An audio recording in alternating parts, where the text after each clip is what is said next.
Boom, it's so rare to get to talk to you, man. I know. Arnold Palmer. This is just outrageous. Who are you again, sir? Right. That drink would have been better if it was Arnold Schwarzenegger on there. Then I could have said something cool. It's still Arnold. You could still say something cool, Newf. Everything always you say is cool. Come on in here to pump you guys up early. Let's do this. Let's get down there, and it's like the best show that you could ever have. The ladies are here, they're warmed up, the guys are ready to go. Matt's clicking the buttons. Let's go.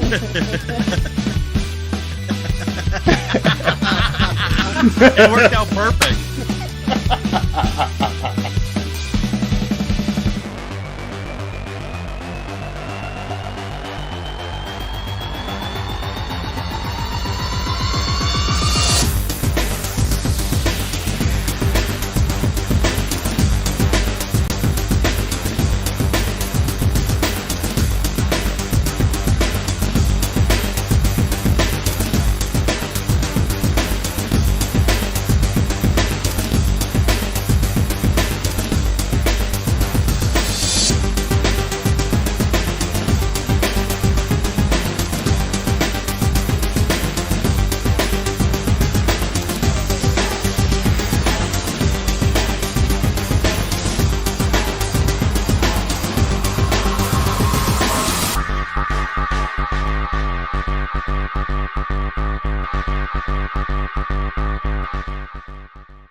Hey, what's up, everybody? This is Mav, and this is Xbox Ultimate Podcast. We have episode number 35, and what a freaking day for Xbox today.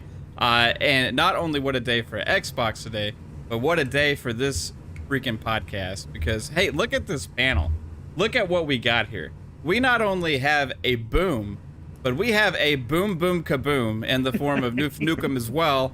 Two of the greatest content creators in the community have joined us to have a large roundtable discussion about Xbox today, and it is going to be freaking incredible. I am so excited that all of you guys in the chat are here with us, as well as our whole Xbox Ultimate family and our two guests. So thank you guys in the chat for being here and start filing in. I want to go ahead and start with the intros because we got a lot to talk about, and I will start off with the guy that you may have heard him in the little starting soon screen because I forgot to mute the audio, doing his little Arnie impression here.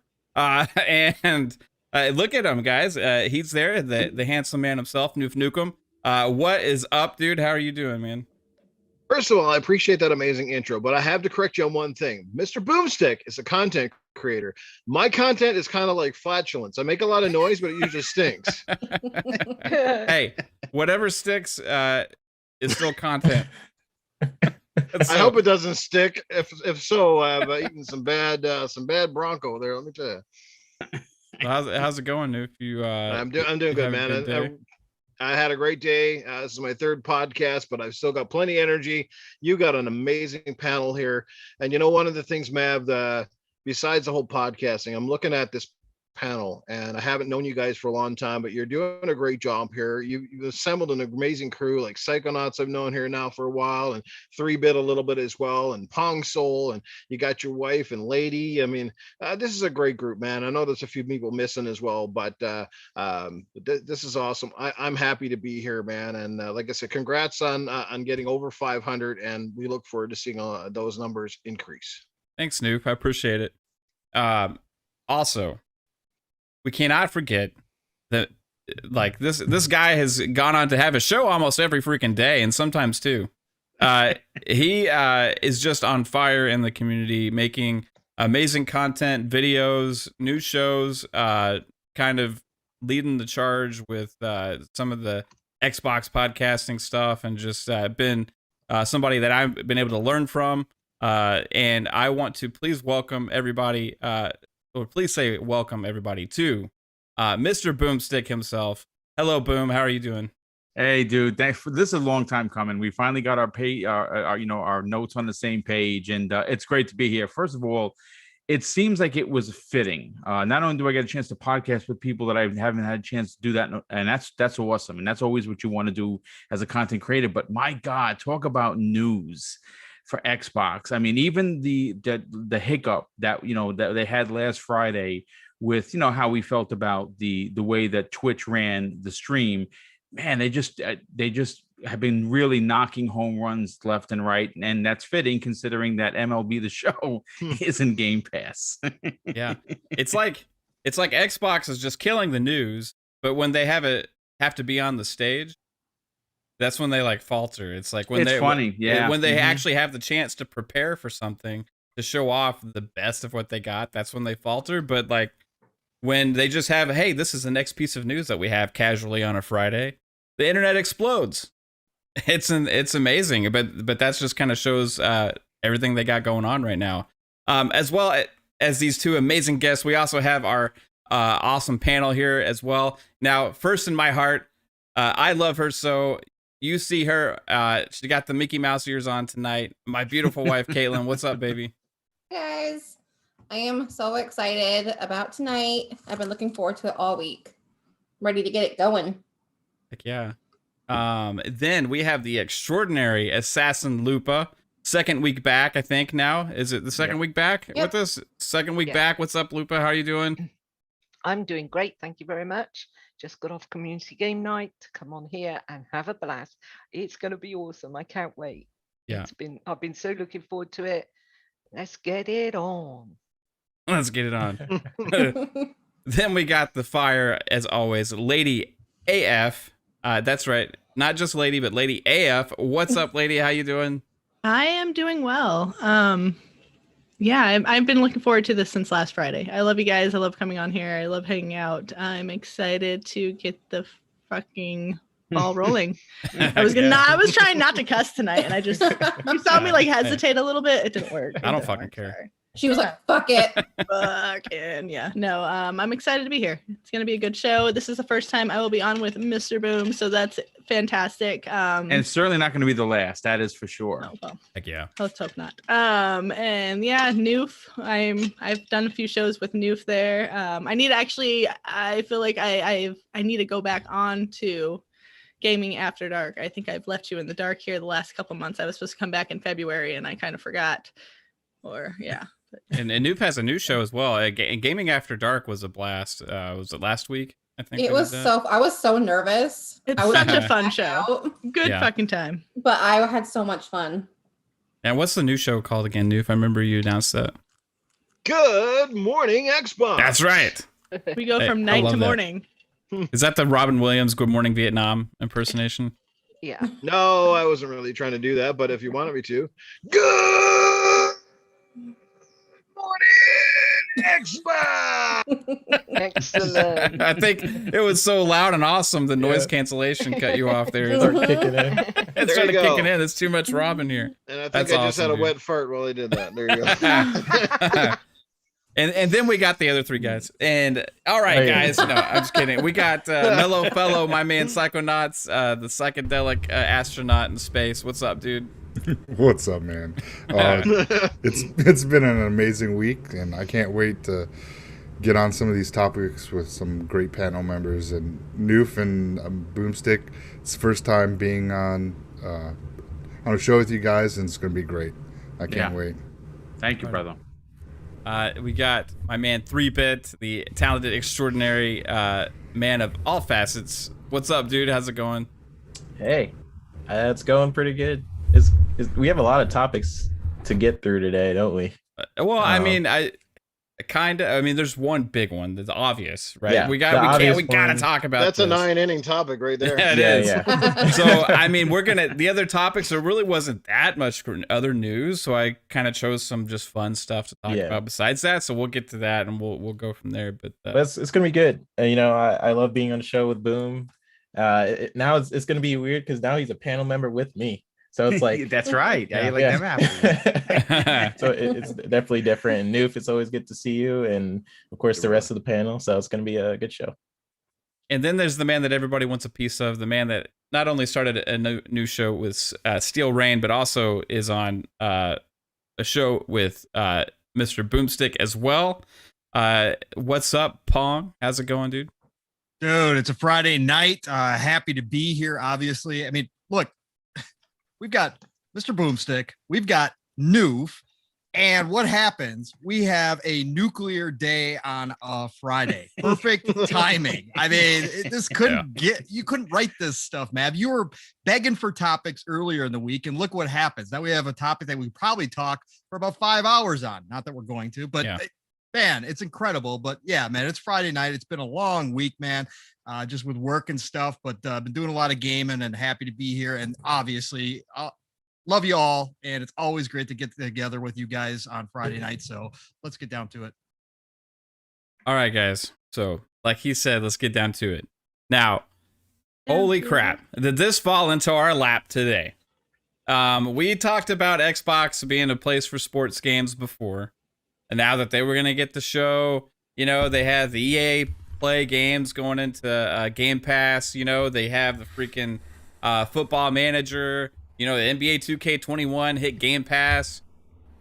Now, what used to be Sony exclusive that we already knew was coming to Xbox, that was already big news. Okay? We could not have foreseen the stuff we thought was all fake. I mean, people said this stuff before. It was like, it's never going to happen. You know, even us Xbox guys were like, oh, okay, that's just a pipe dream. But holy crap, today, they announced MLB The Show 21, day one, not only Xbox One version, but also Xbox Series X and S version is coming to Game Pass. Yep. And boom. Are you going to tell everybody how you found out? Yeah, my wife woke. I was being lazy. I didn't want to wake up. Our daughter came in to wake us up, and of course, Mav wouldn't get up. No. So I said, what's something that I could do to wake you up? Well, I said something else, but yeah, I won't tell you guys what he said. But I said, how about this? And I put my phone in front of his face, and he sprung right up. Yeah, I did, because I just knew I saved $70. that was my only thing about. Are you saying that I was going to charge you $70 for what you asked for? No, that costs way more than that with you. That's like Is that where the Tory Burch sandals came from? Yeah. You get the married man Oh my interest gosh, rates I or what? googled that after seeing that on Twitter. I googled it, and yeah, my $5 Old Navy sandals are like... Oh, I have cheap ones too. Say Mav is getting the old the married man interest rates over there. Yeah, she charges extra. It's like every year the rates go up. I don't understand. All right, guys. As long as your willy goes up too, right? That's the main thing. Yeah, 100%. Need some of them old blue pills. Not yet. Thankfully, not yet. Not yet.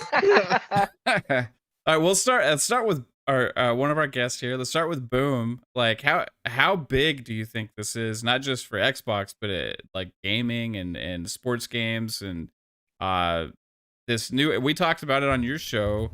Like, hey, once that Outriders thing was announced, anything could happen, right? Yeah. It started a new possibility of AAA third-party games launching on Game Pass, not just their indie-style, arcade-style games or whatever, but actual AAA, big-budget titles from third-party publishers and developers dropping on Game Pass day one. Outriders, the announcement started that, and we said, hey, now anything's possible, and this happened today. So what are your thoughts? I mean, listen, this has ramifications much larger than we can even fathom at this point. I mean, just imagine if you are a PlayStation-centric gamer and you look at this deal and you say, wait a second, not only is MLB an exclusive that's made by a first-party Sony studio is coming to the Xbox platform, but they're getting it for free in Game Pass, and we have to pay $75+ with tax. So, I mean, I've said this before and I'll say it again. I think there's going to come a point where even centric PlayStation players are not going to be able to deny what Xbox Game Pass is doing. And they're going to look over on the other side of the fence and they're going to be like, that grass is really green over there. And I think you're going to get a lot of people. I'm not saying people are going to abandon PlayStation, but I think people are going to invest in Xbox.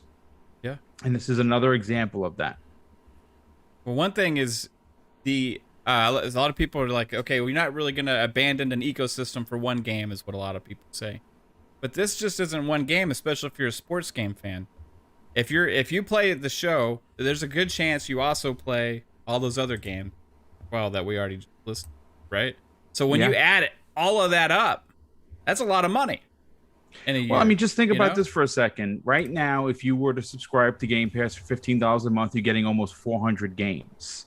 And a game like the show, a game like Outriders completely changes the conversation where people have constantly said, well, it's just filled with fodder. It's just filled with games that no one really wants. And of course, that is an incorrect statement. And again, you said it perfectly.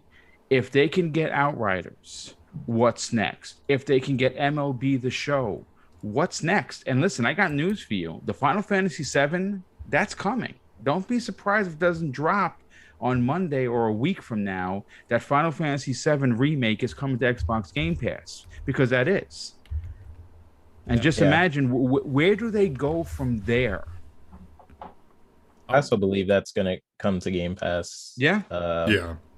Now, day one, if it comes day one, that's going to be, well, it's already out, but I mean, obviously Square Enix did that 7 pairs of eyes thing. You know what I'm saying? I mean, it's just clues, but I think Mav really does ask a great question. How big can they keep going? That is the question. And I think that, man, Sony is going to have to answer, man. They're going to have people in the fan base are going to be pissed if they're not already, and people are going to want answers, and Sony's going to have to, speak to their community. It's the value proposition. Money speaks, right? So if it's not just, hey, it's not just games. You got games, right? Especially now the third-party games are hitting Game Pass day one. You got games. They're doing this without any major first-party games hitting yet, right? And it compound that over years, right? We're just talking about, this is the Series X and the Series S just launched in freaking, November, right? Yeah. Okay, so we're in April just started, and there's already this much change in the conversation. We have been talking about this nonstop on this podcast for a couple months now about the golden age of Xbox, about how the golden age of gaming is coming, and about how the value shift over years is going to grow, right? And people only think about the now, they think about the past. They forget they only remember the recent past. They forget the 360 and the PS3, what that era was like, right? And people just, what have you done for me lately? And that's the attitude. Well, you got to look at the proof of what's in the pudding of what they're investing in now and what they're doing in the future. And they are heavily invested in. They're coming strong. Today was a grand slam. Yeah. I want to hear from Newf to see what, I know that Newf is not a Game Pass guy because he's a physical release guy. In fact, you actually went out and got a copy of the show, not the new one, but a copy of the show today. Like, what? Yeah. As a non Game Pass guy, $9. non digital guy, like, how does this like weigh in your mind?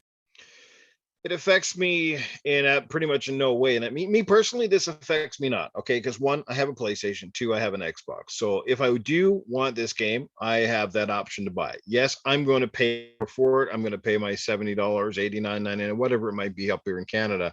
And that's fine with me. That's the consequence that I accept. That is on me as the kind of consumer that I am and the money that I pay. This is not a slight on anybody else. This is not me, hurrah, the wait, whatever. That's irrelevant. But what this is about, it's about engagement numbers. That is really what it's not about selling 15 million copies of this game. I mean, that's great. That's a little bagging right in its own self, but it's about engagement numbers. It's like I tried to say, let's look at Fortnite, right? Like Fortnite was like a nobody title in the gaming scene up until they put a free battle royal mode and it took off. It went crazy. So obviously they're not selling 30 or 40 million copies of Fortnite at $60 a pop. No, everybody's jumping in for free, but they're getting millions of engagement. It's one, by having, obviously people are buying the microtransactions to the game. And two, it's multi-plat, right? If you look at MLB itself, you look at the game itself, the TV rights. Do you ever see, the MLB just basically exclusively signing a deal with one TV company? No, they sign with multiple. Yes, they might have the larger portion of their audience with one network or another, NBC or ESPN or whoever it might be, but they sign with multiple because that means more eyes on, that means more advertisers, means more revenue. That's good for the game. The big win today, first and foremost, is the MLB. The MLB is the big winner because they get exposure. They're not just limited down to the PlayStation user base. They're going to get the Xbox guys, and this is going to transcend past that. They're going to get that engagement, and they're going to get microtransaction. That in turn means more revenue dollars. I'm sure they were probably looking at games like RBI Baseball, which was certainly starting to sell better because they were multiplats. They were on the Switch, they were on the Xbox, they were on the PS4. So they're seeing that and seeing those numbers and going, well, we can do better. We have the most wanted baseball game on the market because it's the best baseball game out there.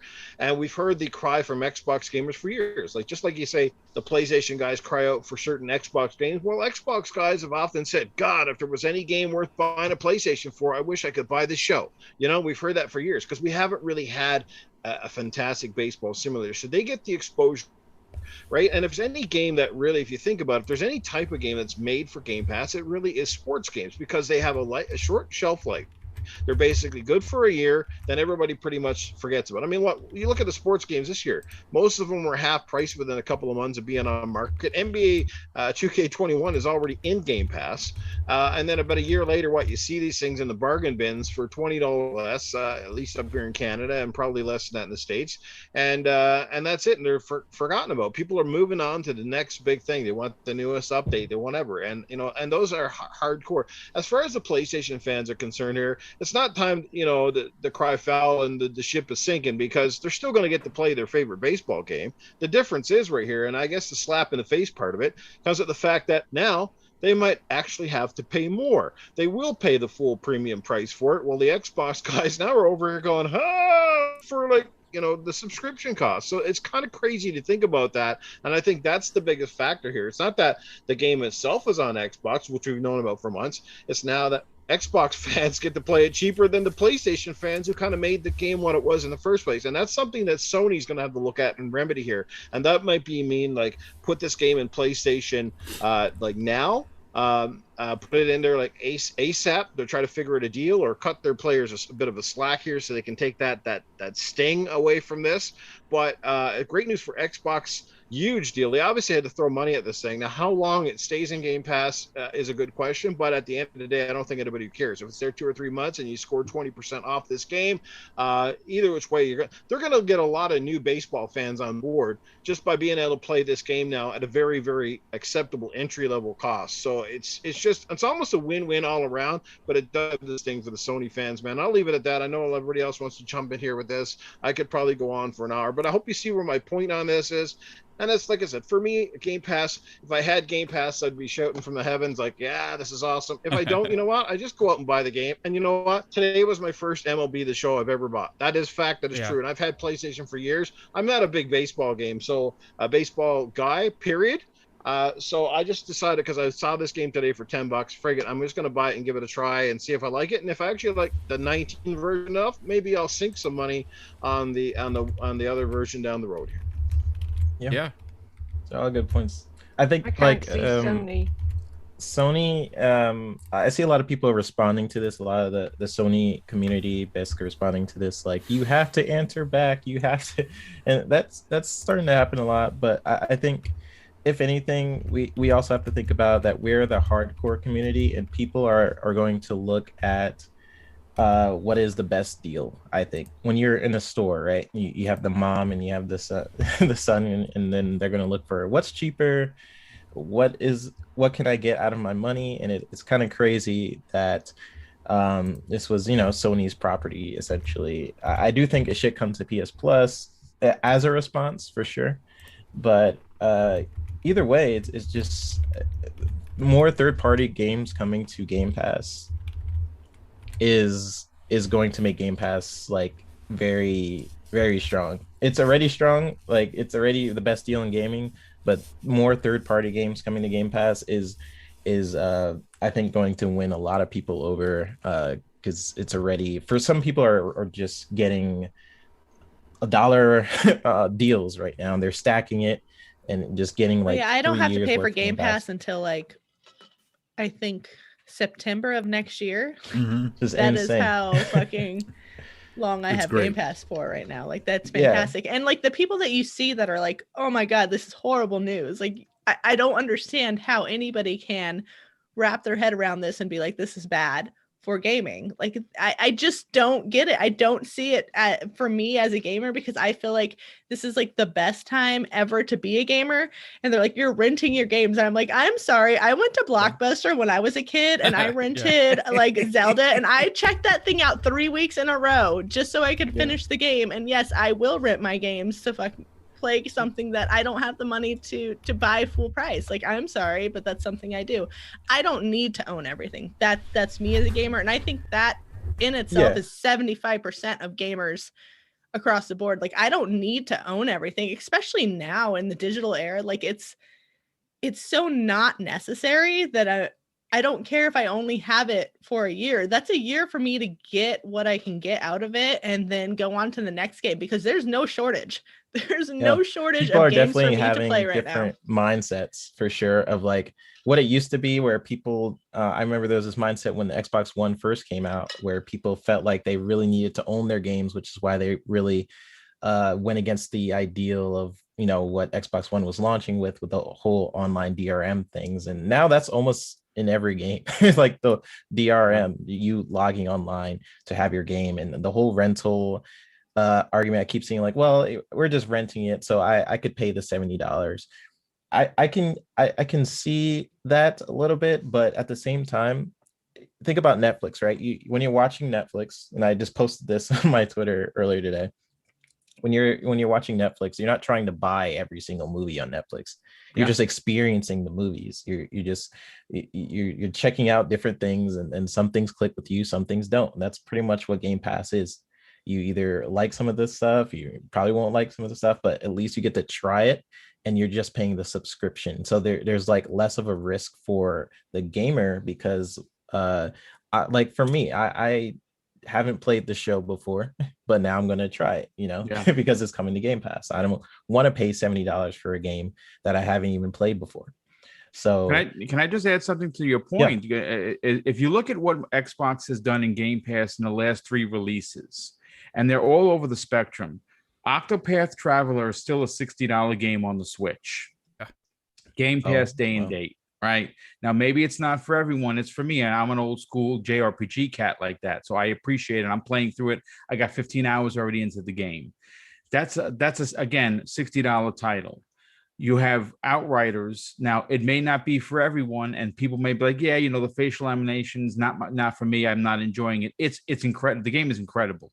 My biggest downfall, the fact that you say that, like, that was my biggest gripe about the game from day one. Was the facial animation. animations. But I can get over that. Like, I can get over that. Me too. And it's something that I've been saying, because I do the Outriders podcast. It's something I've been saying since I started seeing the game early on, like, last year in the broadcast. I was like, oh, I hope they up the graphics or they do something with that. But yeah, No, I agree. And the fact that people hold that game down for that reason That's is crazy. absurd to me. Yeah, because there's so much goodness about the game, the shooting, the movement, the loot grinding. They're constantly throwing guns at you. So it's and on its own right, it's great. Now, I'm not gonna, again, you take a couple of points off if you're reviewing it, but you don't condemn the game. But if you take that and now a AAA baseball Sony produced exclusive that's now on Xbox, you take those 3 games, 3 different types of genres all over the spectrum, from tiny JRPG to monster AAA, and that's $180+ you did not have to spend for your $15. That's not counting the near 400 games on top of that. And that's all less than a 1 month time span that those 3 games, and that's not the only 3 games that we got. We also got others as well, right? And there's that Nataro Boy, right? That's the indie game. Yeah, Narita Boy. Yeah, and Narita Boy. Yeah, Yakuza sounds 6. like Dorito. I always want to say like recently. Naruto. Yeah, that's exactly what that's exactly what it does. That has some great reviews too. Like, I mean, that's another one that's just, I didn't even know it was coming to Game Pass, and it like popped up. And I was like, oh wow, that's on Game Pass. Like, I wasn't paying enough attention to know that was coming day one. Like, that's a sweet thing. I like those indie titles. I like playing that kind of games that I probably won't finish them. I don't really finish a lot of any game, but like, it's something that I got in and I got to enjoy for a few minutes or, an hour or two. And that's what Game Pass is. Like, I mean, it's something to where you can like scroll. You're like, oh, I'm gonna, peruse Game Pass. I'm gonna find something to play. If it was for Game Pass, I would have never found Spiritfarer, and that was one of the best fucking games I played. Indie games I played last year. Another day amazing. one Game Pass game as well. Yeah, fantastic game. Great game.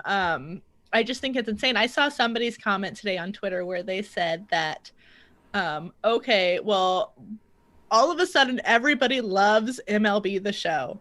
And it's going to be just like Octopath Traveler, where they talk about it for a day and then everybody stops playing it. And I'm like, what kind of fucking hot take is that? Like, I'm sorry, but yes, It's funny you say that, because both of those games were not available on Xbox. So, of course, we're talking about it. Yeah. Exactly. It just seemed like the weirdest thing. I'm like, who is out there being like, oh my God, these guys, all these Xbox people are like, ooh, woohoo, we got, MLB, but they're the same people who are only playing Octopath for like a day. And I'm like, who cares if I only played Octopath for a day? Like, I played it and I didn't have to pay for it. Well, I did, but I didn't. You know what I mean? The thing is, Game Pass 2 takes that decision, the decision you have to make. Okay, I have $150 extra I can spend this month, and what am I going to use it on? Okay, I don't know if I can buy the show. I'm going to wait for it to go on sale, maybe later, 2 months, or Octopath just dropped. Oh, I can't afford the $60 right now. It takes all that like decision making, and you have to make a choice away. You don't have to make a choice. Like, people can't afford realistically to buy every freaking game that comes out, right? Yeah, absolutely not. And when these games especially come indie out, titles, they come out in waves. Like plethora of indie titles out there. And if you decide, like Newf alluded to earlier, for people that when a game is leaving Game Pass, even if it's only in there for 2 months or whatever, hey, guess what? If you love the game and you want to keep it, you get it on sale. Yeah. That's a benefit of Game Pass. Now, Game Pass isn't necessarily have to be for everybody, and people don't necessarily have to. We're not saying, hey, everybody has to subscribe to Game Pass, because that's like Newf said. It's like it's just a choice you have, right? But what Newf is saying himself is he's not sitting there yelling from the rooftops that Game Pass sucks and it's bad for the industry because of his taste and what he likes. And that's the difference between him having his own personal choice and realizing, okay, it may cost him a little bit more to buy these games, whereas we get the benefit of playing them at a discount. But I'm a very picky gamer when I buy stuff. Like, I try demos and I do very educated guesses, and I know by now, like, I'm not a new to this gaming thing. I know what I like and what I don't like. Do you know what I mean?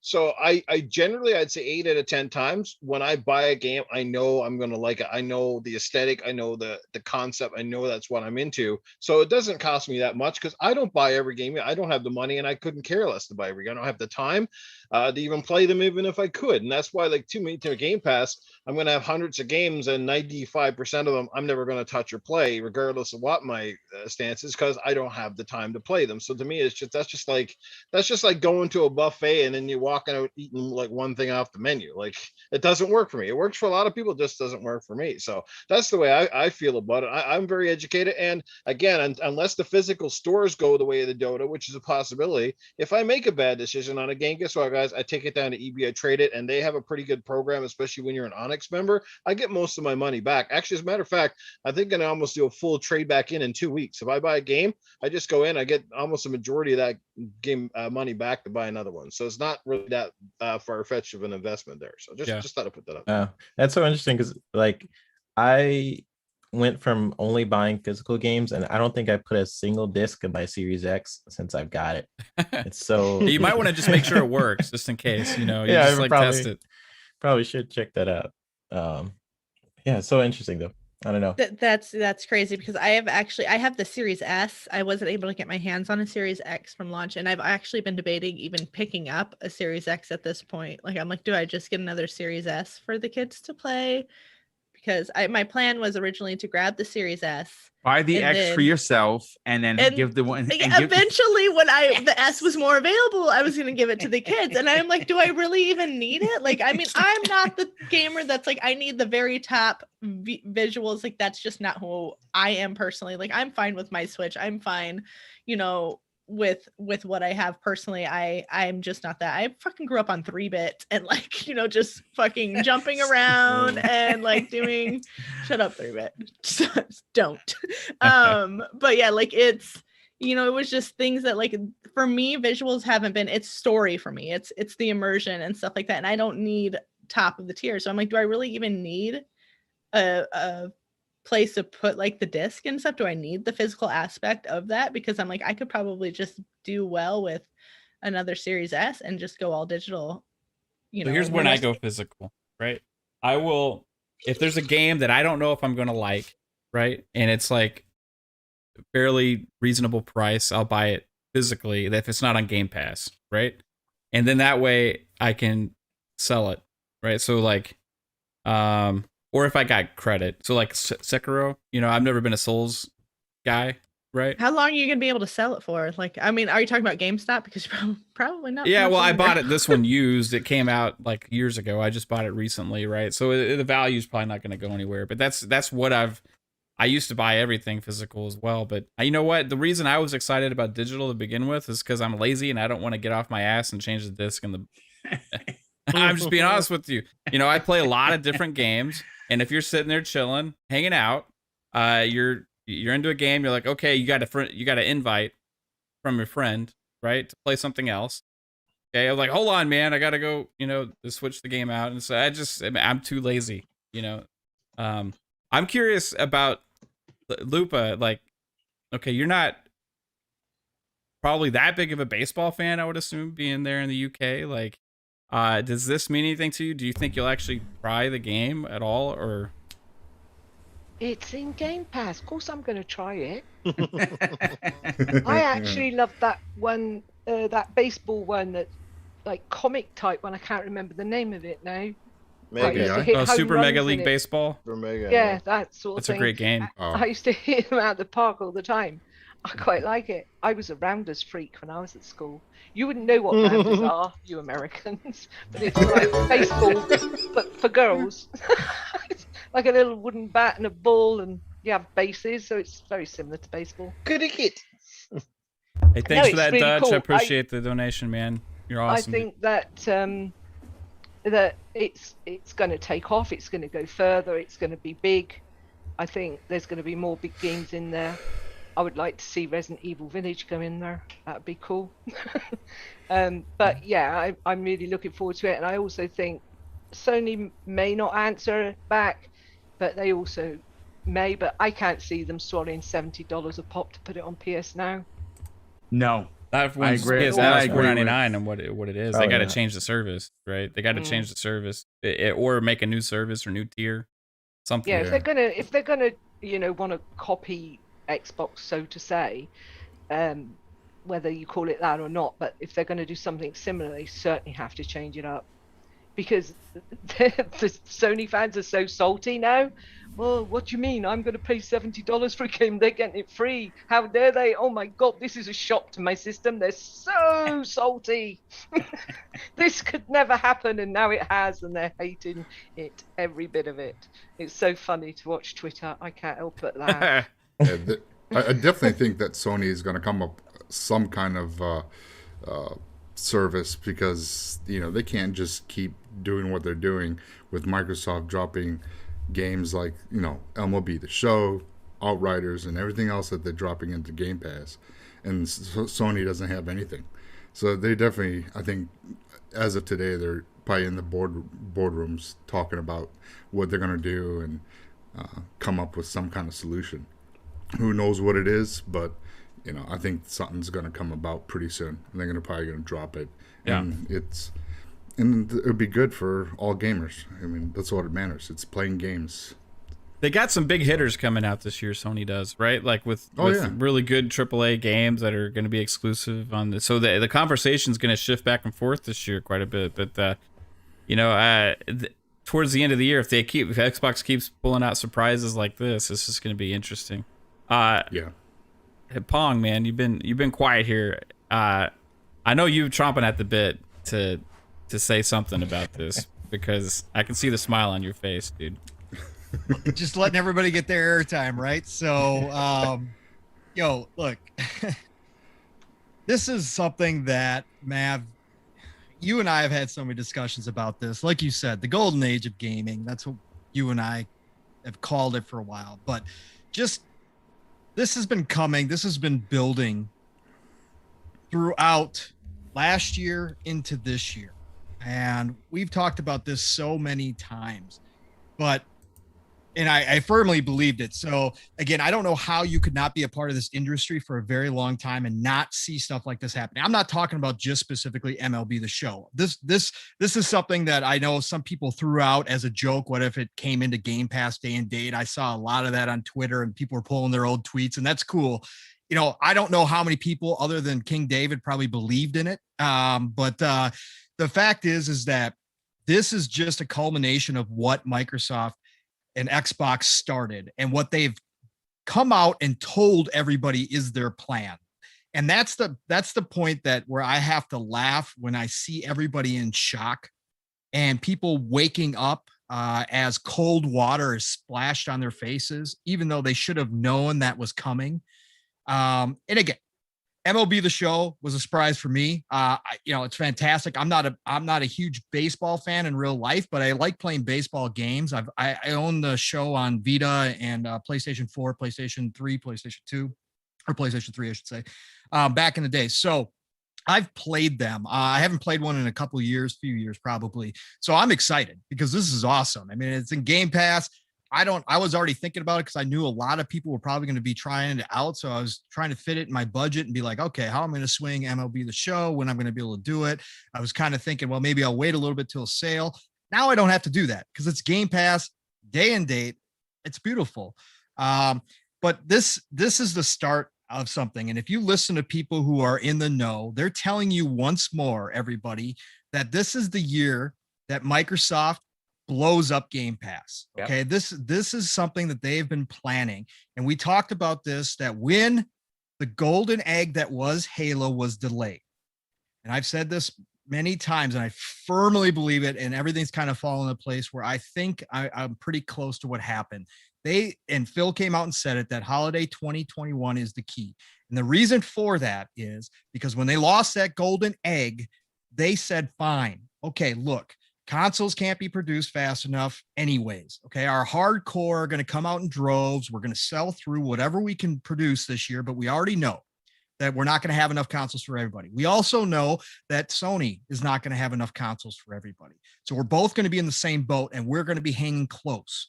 What is going to separate us going into holiday 2021? Okay, we got Halo. We're going to delay that for a year. but we're gonna have a big golden egg sitting there. That's fine. Great. Anniversary of Halo. We're gonna probably have a massive celebration, all that stuff. But what are we going to do knowing that a lot of our first party titles aren't going to be ready? And we may not have a whole lot for 2021. COVID did its damage. You know, a lot of those studios were, you know, they finished off producing games like Outer Worlds and stuff that went multi-plat, and there was a lot of DLC.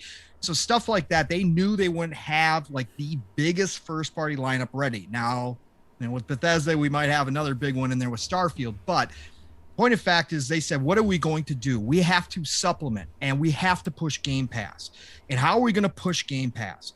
Well, you're seeing it right now. And this is the beginning. This is not like, okay, we got Outriders and MLB and now we're done for the year and we're just going to kind of wait until things fall into place. That's not what's going to happen here.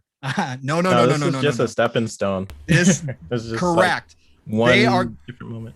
Yes, correct. 3-bit. No, they are dropping off the money bags wherever they can, and they want as much content dropping into Game Pass throughout this year, leading up to holiday 2021, to get that hype train at full speed. There is going to be no denying. You're already seeing it in the hardcore community, and you know it's only a matter of time that it's filtering out. We're seeing it in the media. We're seeing different articles come out that we have not seen. We've seen PlayStation sites start writing criticism of Sony, which hasn't happened in a very long time. And respect to them, they've earned it, right? They earned the praise last gen. But this gen is totally different than where we came from. And you're seeing that right now. Microsoft knows it, and they have an opportunity right now to take back that mind share that we've all talked about, is how important that mind share is. This right here today, speaking of MLB, was a huge blow to Sony's mind share. Huge. You saw it. It cracked a lot of people today. And I know it's just hardcore, and I know we're a minuscule community compared to the greater world of gamers, right? I get all of that, but that filters out. And when you see that happen here, it's kind of like you're seeing the beginnings of an earthquake, right? And you get that those first couple detections, right, of what's coming. That's what starts in this community, and you see it work its way out, and it grows in waves as it goes out. This MLB The Show is bigger than people think, or even some people think it is, because of the simple fact is that this shows the power of Game Pass to all the non-believers, to all the diehard Sony fans. It shows the power of Game Pass, because no matter what, at the end of the day, whether Sony was directly involved, that would say something. Whether it was just the MLB saying, hey, we want to cut a big deal, and Microsoft's willing to hand us the bag, and if we go ahead and publish this on Xbox, we're going to take that money and run. It doesn't matter however it happened. It shows the power of Game Pass, that the 18, 20, 25 million subscribers that they may already have is already starting to draw. And Outriders was first, you know, and for whatever reason Square Enix did it. You can say, well, maybe it was Avengers, maybe they want to make sure. It does not matter. This was Phil and his team's plan all along with Game Pass, is to get this service to a point where nobody can ignore it. Nobody, whether you're a customer walking into a store and saying, hey, what's going to be the best value for me? What's going to be the best value for my family, my kids, whatever the case may be. Not only that, but to the devs and the publishers sitting out there going, we really want to get the best start to a game possible. How are we going to do that? Well, we can sign exclusivity deals, get some money, but then we're, you know, cutting out on some potential customers. Well, we could sign a Game Pass deal, and we could drop it in the Game Pass, have it in front of, 18, 20, 25 million people out the gates. We've already seen other people do it and have fantastic success. And that sounds like a good plan. We can still publish it everywhere else that we want to, but we just make a deal for Game Pass and get in front of all these people. Fantastic. Let's do it. That's what the plan was. And so this is just the beginning. MLB The Show also, do not forget, has microtransactions. Okay. They have something that's similar to what 2K does and what EA does with a My Team kind of deal, right? Again, they have been EA, 2K, not 2K yet, but I'm sure we'll probably hear about it since they just dropped 2K in.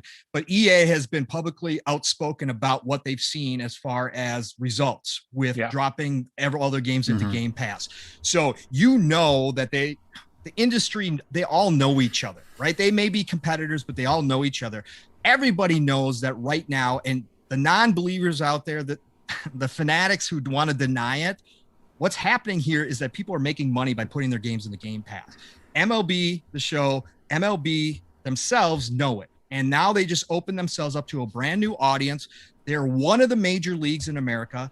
Unfortunately, they've dropped in popularity, as everybody who's followed sports knows. So what do? Do you continue to cut yourself off with Sony and just have it on one platform, one of the best sports games out there, according to, pretty much everybody when you compare it? And they've had it exclusive over there for so long. No, MLB wants to expand their fan base. Yeah, they want to expand sales of this game as well because they're taking a cut, but they want to expand their fan base. They want to get more people excited, because a lot of time what happens is people get excited about they get a game that they may not be the biggest baseball fans, but all of a sudden they start playing and they say, hey, let me check out a game or two. Let me take the family, stadiums are opening up again. Let me go take the family to a game. This is fun. They want that exposure as well. And what better way to do it than say, first of all, strong arm Sony and say, hey, if you want to keep the license and you want to keep making these games, then what we're going to do is you gotta put it on other platforms. And then to turn around, and I would absolutely love to see the conversation that went down, because if Sony did not know about this, that means MLB, Phil and his team knew that MLB, obviously, because word was out, was going to lose the license, and they were going to put it on Xbox anyway. Guarantee you that if this was a surprise to Sony, that means that Bill and his team contacted the MLB and said, hey, who's publishing? Who's publishing the other ones? Is Sony publishing it? No, you guys are? Oh, have you heard about Game Pass? We'd like to see your game. Here's a truck of money. Yeah. By the way, have you seen this briefcase I'm holding right now, by the way? Yeah, we got a blank check for you. What do you want? And of course, MLB is going to be like, yeah, free money up front. Absolutely take it. Yeah, that's why they did it in the first place, right? Correct. Probably putting it on different platforms. Absolutely. Of course. It has to do with their exposure to the sport, and it has to do with that. Obviously, they weren't seeing the money that EA is making, that 2K is making off all the other major sports titles. And MLB Show is supposed to be one of the best sports titles out there. And I'm sure they've heard it, but they're not making the same kind of revenue that all these other titles are. So why? Of course, they finally probably looked at themselves and said, what are we doing, guys? Why do we have this only on one platform? We got all these other platforms out here waiting for our game. Let's put it out there. So, but again, this is the beginning. It's not ending. If anybody thinks that we've just seen a couple big deals and that's it, and cool your jets for a while, not even close, right? And what everybody else has been saying has been fantastic, because the value it's paying for itself. If you are like some of us who play a ton of games, and again, I understand Newf's point and being physical, and he's very selective on his games. For the rest of us that play a ton of games, Game Pass is unbelievable value. And they are going to continue to grow that, because they know they have to, just like Netflix has to go out and cut $400 million deals for movies, right? Everybody just saw that report. They're cutting $400 million deals. Okay. How are they doing that if they're not making money? Right? How are they doing that? If the way that they do things, their model isn't actually producing profits and results, why would they continue to invest that type of funds? They wouldn't. It would have already folded up shop. Yeah. That's why the non-believers can't see this coming, because they've turned a blind eye to the fact that it already works. And Microsoft right now is in a growing phase. They are going to continue to pump all the money back into Game Pass. So we're going to see these deals throughout this year into probably next year, maybe even 2023, depending on how things go. And it's only going to blow our minds even more. But the value is there. Like everybody was talking about, even if you just wanted Outriders and MLB The Show, if those were two games that you were going to buy, which for me it was, that's $120 of the $180 that I was going to spend this year on Game Pass. That's already covered 120 of that 180. And that's not even including, like Boom and everybody else said, all the games I've already played. We have 20 plus indie titles popping in here. We already know about big ones like Second Extinction's coming, Stalker 2's coming. Those games would be full price games otherwise. Game Pass is hotter than G-Bass right now. Exactly, Arnold. Arnold, you understand. It's the Boomstick. I've been on your show, but look, you get to see me in the flesh. Here I am. Live. What a hunk. Look at my cosmetic surgery. That's a good-looking man right there. A proper hunky dude. It's actually Hey, Arnie, do you want to answer any questions? You just tossed them at me. I'm glad to answer anything. All right, we had a question in the chat. Somebody asked what your favorite baseball team was. I don't like playing baseball. I play with my own balls. That's how I do it. I get the third base every time I try to hit the ball. That's the thing. Some of you guys are still stuck out there on first base. I always get the third base. I do it. I get it done. I hit the home runs. Okay. Do you does Arnie? I'm sorry. He's like, okay. Huh? He's trying to react to it, and he's just, oh yeah. It's just too good. Just roll with it. Just go with it. You're Okay. fine. I think I might have caught him off guard. Just a bit. You can tell. He's like, oh. Okay, Arnie. What's your favorite sport? My favorite sport, I can't even believe you asked me. Of course, it's bodybuilding. You've got to build your body. You build your body, your soul, and your mind. It's very clear here that nobody is building their bodies around here lately. I'm always worried about scoring with Game Pass. Come on, get into the weights, build it up, pump it up, good. Get out there. Hey Get on the Arnold, treadmill. Arnold, I have a question for you. Can you? What is Newf's problem about Xbox Game Pass? Why can't you beat this into him? Because at some point in time, I think Newf Nukem wanted to be a witch, and he sat on the broomstick so long that it cracked off of his ass. And he lost that broomstick up his ass, didn't he? It's up his ass. It's up his ass. He's never come down. I don't know what the hell is wrong with Newf Nukem. I want to slap Every him. time he walks around the house, he brushes the floor at the same time. Hey, Arnie, how does it feel to be on Xbox Ultimate for the first time?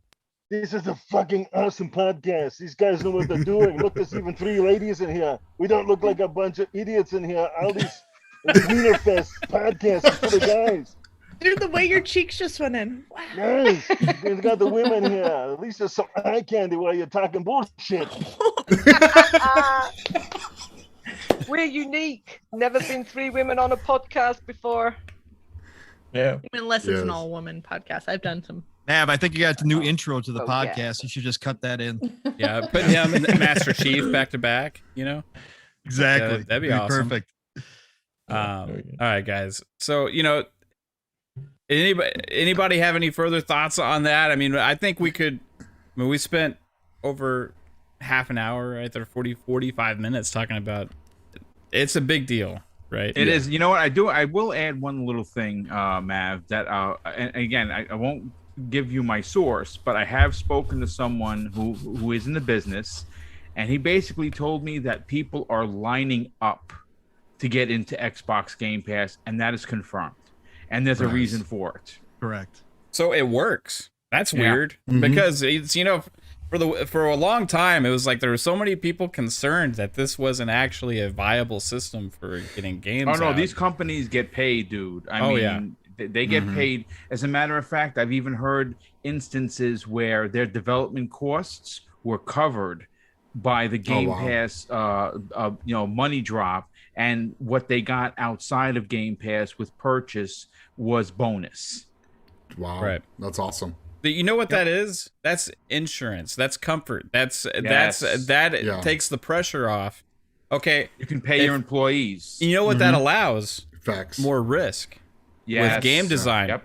That allows for being more creative. It allows the possibility of, let's say, things like we've seen, for example, on another streaming service, Disney Plus, where they can have a show that actually feels like a movie, right? They're not all necessarily worried about, hey, is this gonna separate our audience or whatever, or they're just going and out making content that they want to make. And I think if you're trying to make a decision, okay, do we take a chance on this new IP like Outriders? Yep. Or like another game like that. And okay, well, like, I don't know, is it going to sell? Maybe we have to make that game that we've been making like every year, Is a new one going to sell? We got to worry about that because it's going to cost a fortune to make. Well, guess what? Game Pass, it's solved, right? Game Pass, you already got it covered, and then what happens after that happens, not only that, you reach a more people immediately, regardless, which gives you a chance after you leave Game Pass to have made an impact, to have reached more people, sell more copies. Just had another donation. Thank you guys so much. I Thank you appreciate so that. much. Dutch, You guys rock. Yeah. Wandering Viking in Dutch. the house. Thank you, Dutch. Get some Wandering sleep. Dutch says, Dutch okay, guys, rocks. gonna have to get some sleep. Awesome show. 50 live viewers. Yeah, I think that's a record for us right It now. is. We got the boom and the boom boom kaboom Mhm. here, helping us get there. We appreciate that. I think it's your talent. You have a regular panel is fantastic, and there's a lot of big superstar power here. And I think you guys do great work each and every week. You're going to see it grow. Yeah, thanks, Boom. Thank you. Thanks, so Boom. much. Thanks, Boom. Means, agree. it means a lot. Awesome, from you man. I don't guys. just fucking join up with anybody, man. Right on. That's awesome. So But yeah. we got so there's more like to talk about in the man, I just really wanted to make one more point. Screw this. I want to make one more point because Yeah. I heard, you know, when we were talking about people saying that, hey, you know, PlayStation guys may not just leave the ecosystem because they're so tied in, you know, and I already had made the point about, well, if you're into just a bunch of sports games, and maybe you would, right? But also PlayStation is already cutting people out of their ecosystem themselves. Yep. Mhm. Correct. With the backwards Mhm. compatibility, they're closing storefronts for the handhelds, the PS3, Studios. even the newest system doesn't. You can't even use a PS4 controller on it. You can't. You can play PS4 and PS5 games on it, right? And you see at the same time, within 2 weeks of that news breaking, Xbox has all these 360 games that they just added to xCloud. Yeah. Yeah. The contrast, guys. I mean, it's not just Game Pass. It's not just Game Pass. It's not just these third-party deals.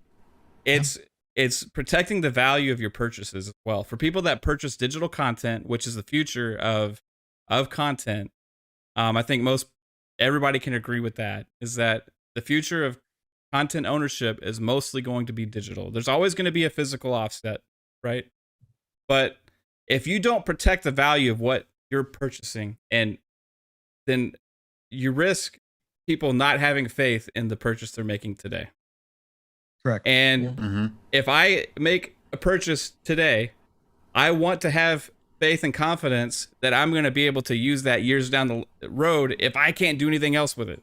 If I can't go and sell it at a used game shop, if I can't give it to somebody, if I can't trade it, share it, if I can't do any of that shit, I need to have faith that I will be able to use that at least on the same platform and ecosystem that I bought it on to begin with.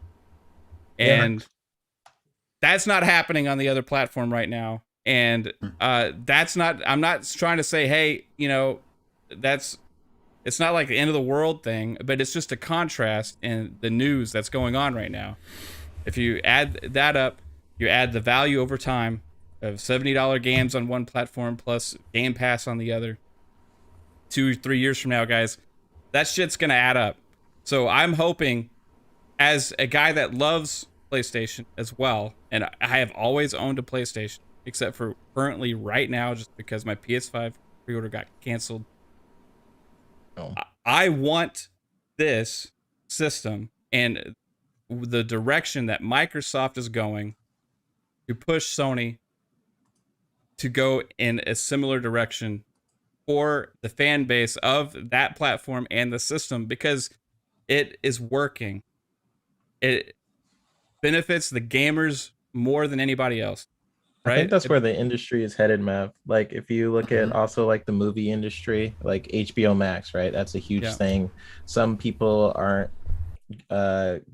just like the Xbox One generation, some people are not going to be ready for it. Like Christopher Nolan, he left Warner Brothers because they were putting his content on HBO Max. Like Tenet is now about to be in there, and what he pretty much had like unlimited freedom. I know it's a little bit different, but like he had all these resources and things available to him. And where is the industry headed anyways? You know, it's headed in a direction where we can sit in our homes, watch movies, or with Game Pass, we can pretty much have a subscription service and have all these first party games available to us, and also now third party, which is going to be coming up the pipeline for sure. And I keep saying this, but down the line, 2022, it's not even going to be fair. 2023 is definitely not going to be fair when all of these games like Fable, different Bethesda titles, all these different games that Microsoft is working on, right? When that starts coming to Game Pass, and now that they have all these studios, they can pump all those games into Game Pass, and since they have so many studios, they don't have the pressure of relying on Halo, Gears, Forza anymore. That's not the issue anymore, and those are quality games, but now there's a lot more, and they have a lot of options on what they can do with Game Pass, how it's going to grow. And I see a lot of people that's saying like, oh, the price is going to increase 8-10 years from now, and yeah, probably, but right now it's a good deal for me. And that's all I care about. If it goes up down the line, so be it. But I can only speak for what the value is right now, and what the value is right now is it's saving me money, right now. Correct. The value or lack thereof. I don't know. I saw this today, and I don't know if anybody mentioned it, but on the PlayStation 4 and 5, apparently you got to buy the Jackie Robinson expensive edition to get the PS5 upgrade. That. Yes. Whereas I think on Xbox, I think it's under smart delivery. Am I correct? Yep. So on Xbox, there are two versions. There are two versions, and there's a $69.99 version. But we are getting them both. We get both of them on Game Pass. Yeah, which is bananas. Wow. Real quick to add to the value proposition everyone's talking about.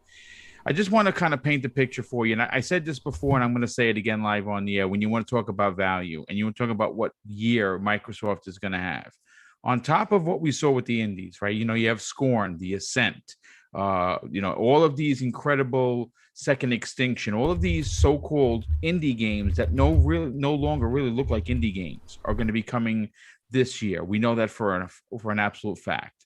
But just imagine this 3-month block. September, we get Forza Horizon 5. In October, we get Starfield. November, we get Halo Infinite. Could you imagine that you're not paying for any one of those games? Yep. They're all in Game Pass. They're all going to take advantage of the hardware that you have, and it's going to cost you nothing but your $15. And for me, like, I'm paid up until the end of 2022, so I'm not paying anything. I mean, that's how could you not want to get invested into this ecosystem? Like, even if you are a diehard Sony guy or girl, there comes a point where Xbox can no longer be denied. It's not the little kid that no one's paying attention to in the park. They have officially stepped up, and they have put the industry on notice. Correct. And you know what? Today was a big day. And like I said, you know what? You can call it a kick in the balls. You can call it a kick in the teeth. If you're a Sony only player, and you just saw your exclusive, because they really herald their exclusives on PlayStation. Let's call a spade.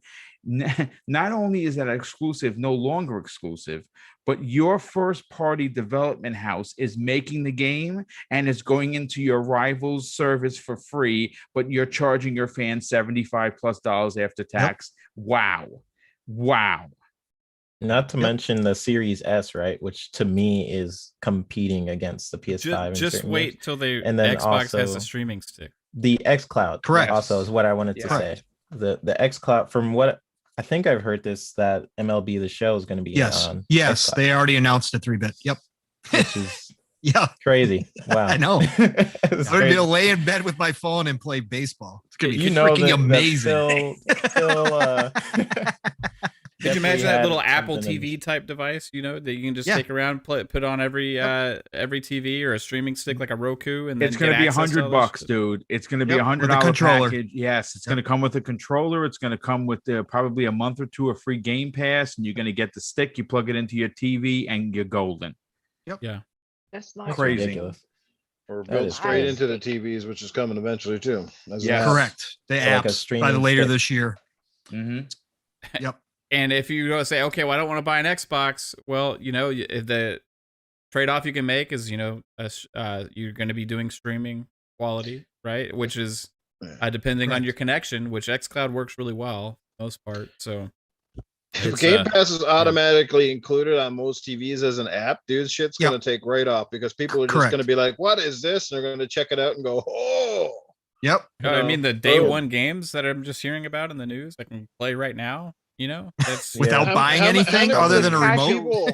How many people got Netflix simply because they bought a device like a TV that had Netflix on it, and then they found out they had the free trial, so they checked it out and then they stayed. That's the thing. Yep. Yeah. I remember that's how it goes. Disney Plus got for free for a year because I was a Verizon customer. Verizon, yep. And you can guarantee that Microsoft's going to cut some deals like that. They're going to partner with people. They're going to partner with people. I would and they're going to have definitely it. partner with those people once you build the infrastructure. I'm pretty sure that's going to happen right after iOS, right? Once iOS is in there, they're like, okay, let's talk to Samsung, let's talk to LG, let's talk to all these different TV manufacturers. iOS is coming soon.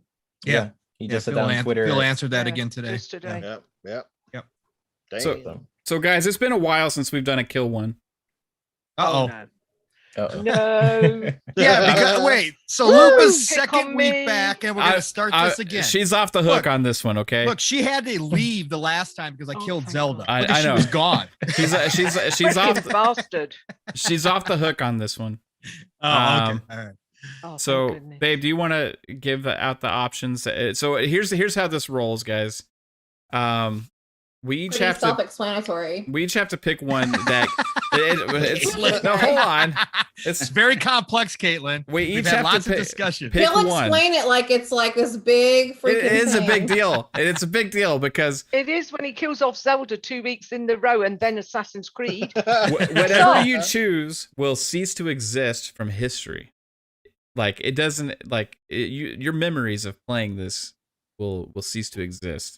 So it's not just like there's no you future killed sequels, it, but it still existed. Yeah, it's like poof. It's like the snap. It's like Thanos, right? He's just like it's just gone. You know. Uh-oh. Okay, so all right, babe. What are our options here? The Show, Madden 2K, or NHL. Okay, sports game franchise. Madden, NHL, 2K, or The Show.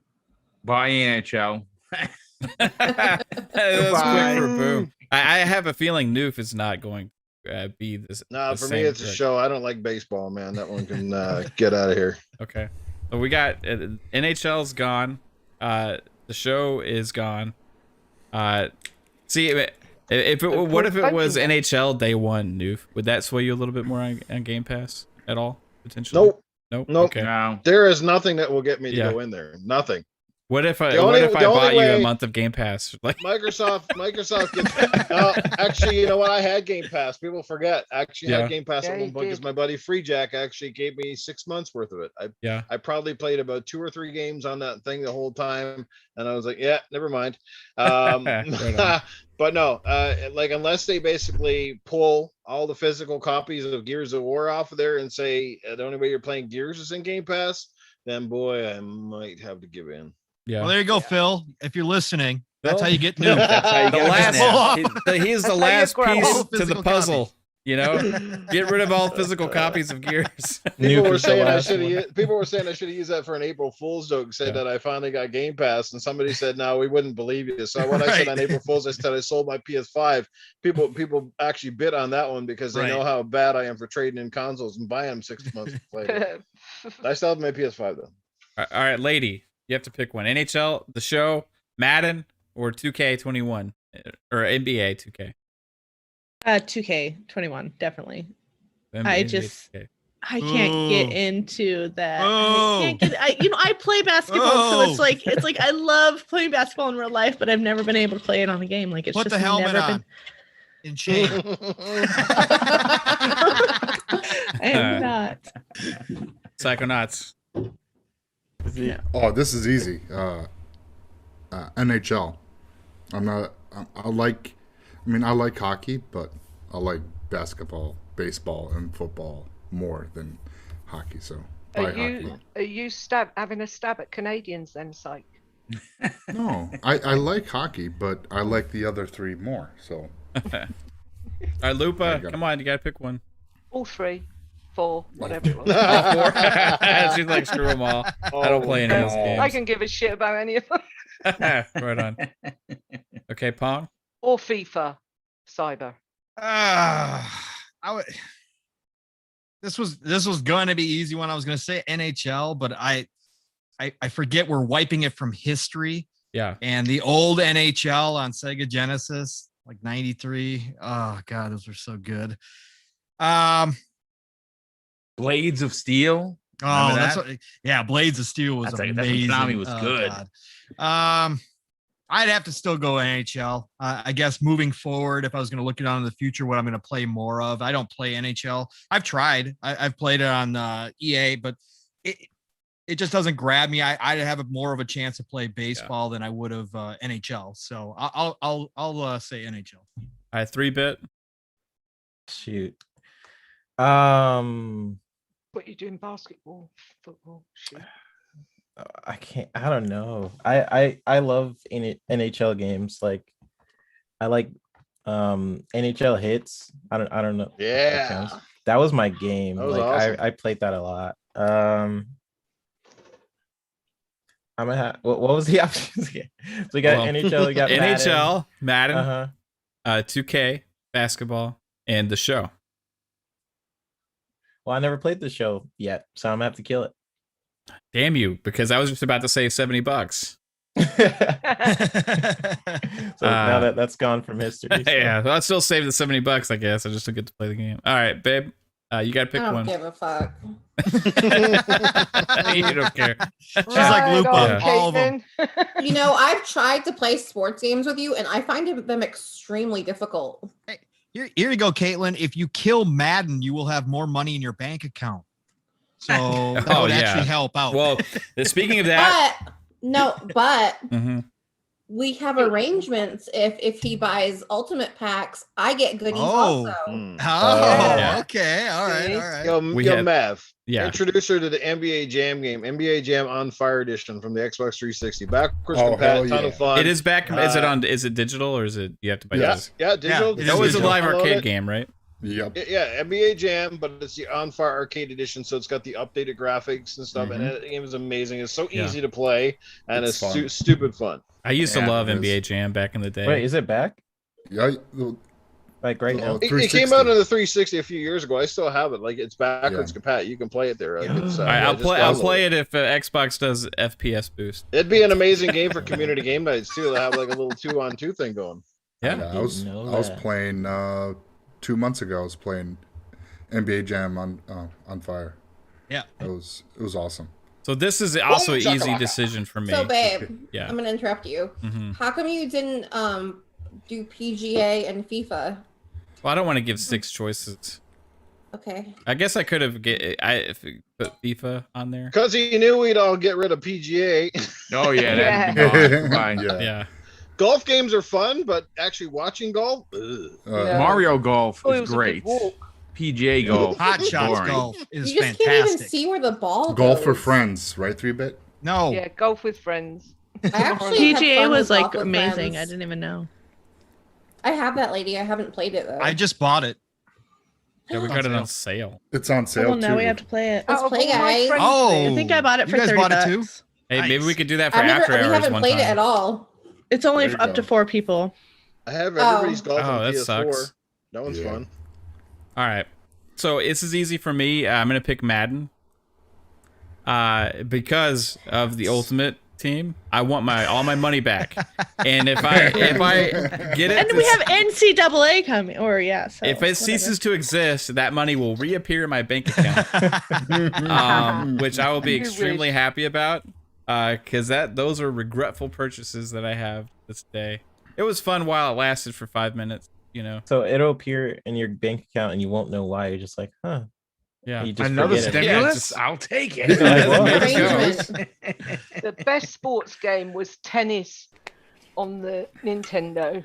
Oh, Mario Tennis. Tennis. Yes, Freaking girl. hilarious. Yes, girl. I loved Dreamcast tennis. Virtua Tennis. No, actually, the Yeah. best sports Good. game was Mario Golf. Yeah, And then that we're was gonna get NFL Mario Hot Golf Shot Tour Golf. again in just a Hot few Shot. fucking weeks. So NFL Blitz. NFL Yes. that was 2K. good. Yeah. Madden 2K5. 2005 was actually really good. The first NFL was- Street I was agree. fantastic. What about I would like NFL to say Game Day? something. Do y'all remember Can we NFL talk? Game Oh, Day? yeah. Wait, hold on. Can we talk snowboarding and go back to like SSX Oh, yeah. tricky? Yes. Because- We Yeah. need a new my one. favorite. We need a Get new in, one. ladies. No, we need AMP 3. Or No, AMP I didn't 4. like AMP No, as fuck much. AMP. No. No, it was Yeah, all no. up. Hey, that was an Fuck Xbox AMP. title. No. All right. Yeah, I love them. Come on, Amp Psycho. fun. Come on, Amp. Come on, Psycho. Okay. Bring us I have down. to I say wasn't a something fan of here. Yeah, 3-Bit Lupa. and I were That's the playing sex. It Takes Two the other night, and there's a point in like the snow level, and Oh, not to that's be a freaking spoiler, fun. but you Yeah. push like these people in like a sled up this hill, and you push them, and then at one point you go up above, and like I swear to God, like my character did Elisa's special trick from SSX Tricky, like that, like top, like she went Like down and flips spun, and I'm on like, the wait, thing. that's a fucking SSX Tricky's trick. I know that trick, and it was a total thing, and no. And Madden Um, 2005, that was a good one, lady. 'cause Madden 2005 I was think- amazing. That was like right before they turned a curve into like I don't know what the fuck they're Yeah, doing. 2K6, Yeah. Madden 2006 was really bad, but Mhm. 2005 was great, but not anywhere near as good as ESPN NFL 2K6. Well, but we're talking Or about 2K5, ESPN. Like, sorry, if we were 2K5. going to talk about like other 2K6 football never games, existed. like NCAA. No. was- 2K6 never existed. Yeah, 2K5 2K was was- amazing when Sega was in charge of it. Then they sold Yeah, it to correct. 2K and they started to drive it Yeah. into the ground. Mhm. Yeah. NFL 2K on the Dreamcast when it was $20 was Yep. the incredible. Oh my gosh, Oh, it was yeah. That amazing. whole sports line was incredible. Oh Yeah. my God. There's certain features I miss, like if you named your character on the older Madden games, the presentator would actually say it, and he would like. Tater. Yeah. Oh, that That's ESPN, really cool. ESPN NFL 2K5, you could like put your own audio into the game and make it and clip it, and you could have it the announcers or the audio play different songs when you Yep. scored touchdowns and stuff. Mm-hmm. Different sound cues. You could edit all that stuff. Physics in that game were still better than Madden is today. Oh yeah. I have to say Amazing. something. Yeah. I have Go over for it, Lupa. 100 friends on Xbox, and the only two sports games I've seen any of you playing with all this yap is PGA and NHL. And only two people Oh, yeah. playing NHL and Wait. about 4 people playing PGA. Lupa, I- you already know I- I play I NBA played 2K that all the fishing time. game. Yeah. I played a fishing game once. There's a reason for that. I have cut I myself. meant in the fishing last game? few months. I've cut myself No. off from Madden as a life choice because if I play it, I want to spend money. I actually have to force myself to stop playing the game. That's how they get you. That's bad. Yeah, it is. I like it because if not I good. play, when I play it, I want to play Ultimate Team because I want the cards, I want the cool legends and stuff, the guys that I remember from like the '90s and the 2000s and stuff. Like I want to play with those guys. And when there's a guy that's like just came out and it's like crazy, like popular and rare and stuff, I want that card. I want to be the best. I want to have the best team, and it makes me want to spend money. And I have to cut it off. So And I had find this that year. really bad. This year's the Because first I had year. a friend, and she had a son, and that son ran up £1,000 on her credit card buying Wow. FIFA. It's easy. Ultimate Every Hey, we weekend talked they have about this bundles that once. are $100. Every weekend, $100 bundles. Ridiculous. I think I saw an article where it says like in 200 divorce proceedings they had Fortnite be one of the reasons. Oh, really? Oh my moly. So Um, that's a thing. well, speaking of couples and relationships game, we could segue into. I got 2 more topics I had wanted to get to, but I think we may only have time for one. So, What about mine? we were gonna. Yeah. Well, we're gonna get to yours too, Lupa. You had something you wanted to say first about the Yes. Xbox controller, so I want to hear what that is first. Okay, so I have discovered a what do you call it? A thing? I've discovered a thing that the SX and only the SX controller can do. And I don't think many people know about it. Everyone knows you can pair your controller to your PC, laptop, and Android phone, right? Via Yeah. Bluetooth. Yeah. We all know this. Well, now comes the thing that Xbox has not really mentioned, and I don't know why this is. So let's say that I have my controller paired with my laptop. So it does not work my Xbox, right? Yeah. I then double tap quickly the sync button, and lo and behold, it instantly works my Series X controller. Next, if you want to return to your laptop, etc., then you hold the sync button until your controller is blinking, and voila, it returns to the last thing it was connected to in an instant. In my case, my laptop. I think it may be the reason that Xbox not mentioned much about this is because the Elite V2 is missing this feature, or they are maybe waiting for the iOS. Who knows? I don't know. And you can switch back and forth as often as you wish. I think this is an awesome that's feature, I didn't know should that. be- That's very interesting because it makes sense with the multiple devices. They're all trying to preach to people to, hey, you can play Xbox on the PC, you can play Xbox on the console, you can play Xbox on mobile, you can play Xbox anywhere, right? To have one controller and be able to switch between the devices sounds pretty cool. Yeah, I think they mentioned that at one point when they were talking about, xCloud and everything. So this way, people that were playing anything on xCloud, like via Bluetooth with your phone, then you can just quickly, like what Lupa said, double tap the sync button, then go right back into your Xbox when you get home, and then when you leave, you just hold it down and it syncs right back to your phone. I think they mentioned it, but they didn't really go too much into it because of the whole syncing issue with some of their controllers that's been going on. So they really haven't. I don't think they. I thought they might be waiting until the new Elite comes out. Yeah, because then the it'll have V3. Yeah. Yeah, I thought it might have been that, but I just thought it was interesting. I worked it out myself with my laptop and my Xbox, and I thought it was a cool feature that I hadn't heard Xbox push at all. No, like I said, they mentioned it once or twice during the whole, up to the launch of Series X, and that was it. They kind of just like they said it and they were done with it. And, they didn't think it was going to be huge, but it's a cool feature. Definitely, it's great that you brought it up, especially for people that can only afford one controller, and there are some people out there like that. Yeah. Well, hey, that's a public service announcement from Lupa. I thank you for that because I honestly didn't know, and that makes it more easy to have the one controller that I switched to my PC and my Xbox. So that's what I thank thought. you. I thought for people that like are content creators and stuff and working on their PCs and doing stuff on their PCs like Podstars, they can just flick on their controller and it makes it so much easier. Yeah. All right, so I want to move into this next thing real quick, and Boom's on a strict deadline because he has to get up crazy early tomorrow morning on a Saturday. No, we actually living split screen. Actually, we get up on Saturdays and Sundays at 5. We're out the door by 5:15, and we do our 5-mile hikes. Awesome! Yeah. Wow, good for you, Boom. Yeah. That's amazing that you do that. That's Mrs. awesome. Boom and I left 30 pounds in 2020, and we're trying to take off another 30. So we'll see. Well, congratulations. You will. Man. Awesome. So we can end this podcast by telling Boom to take a hike. Well,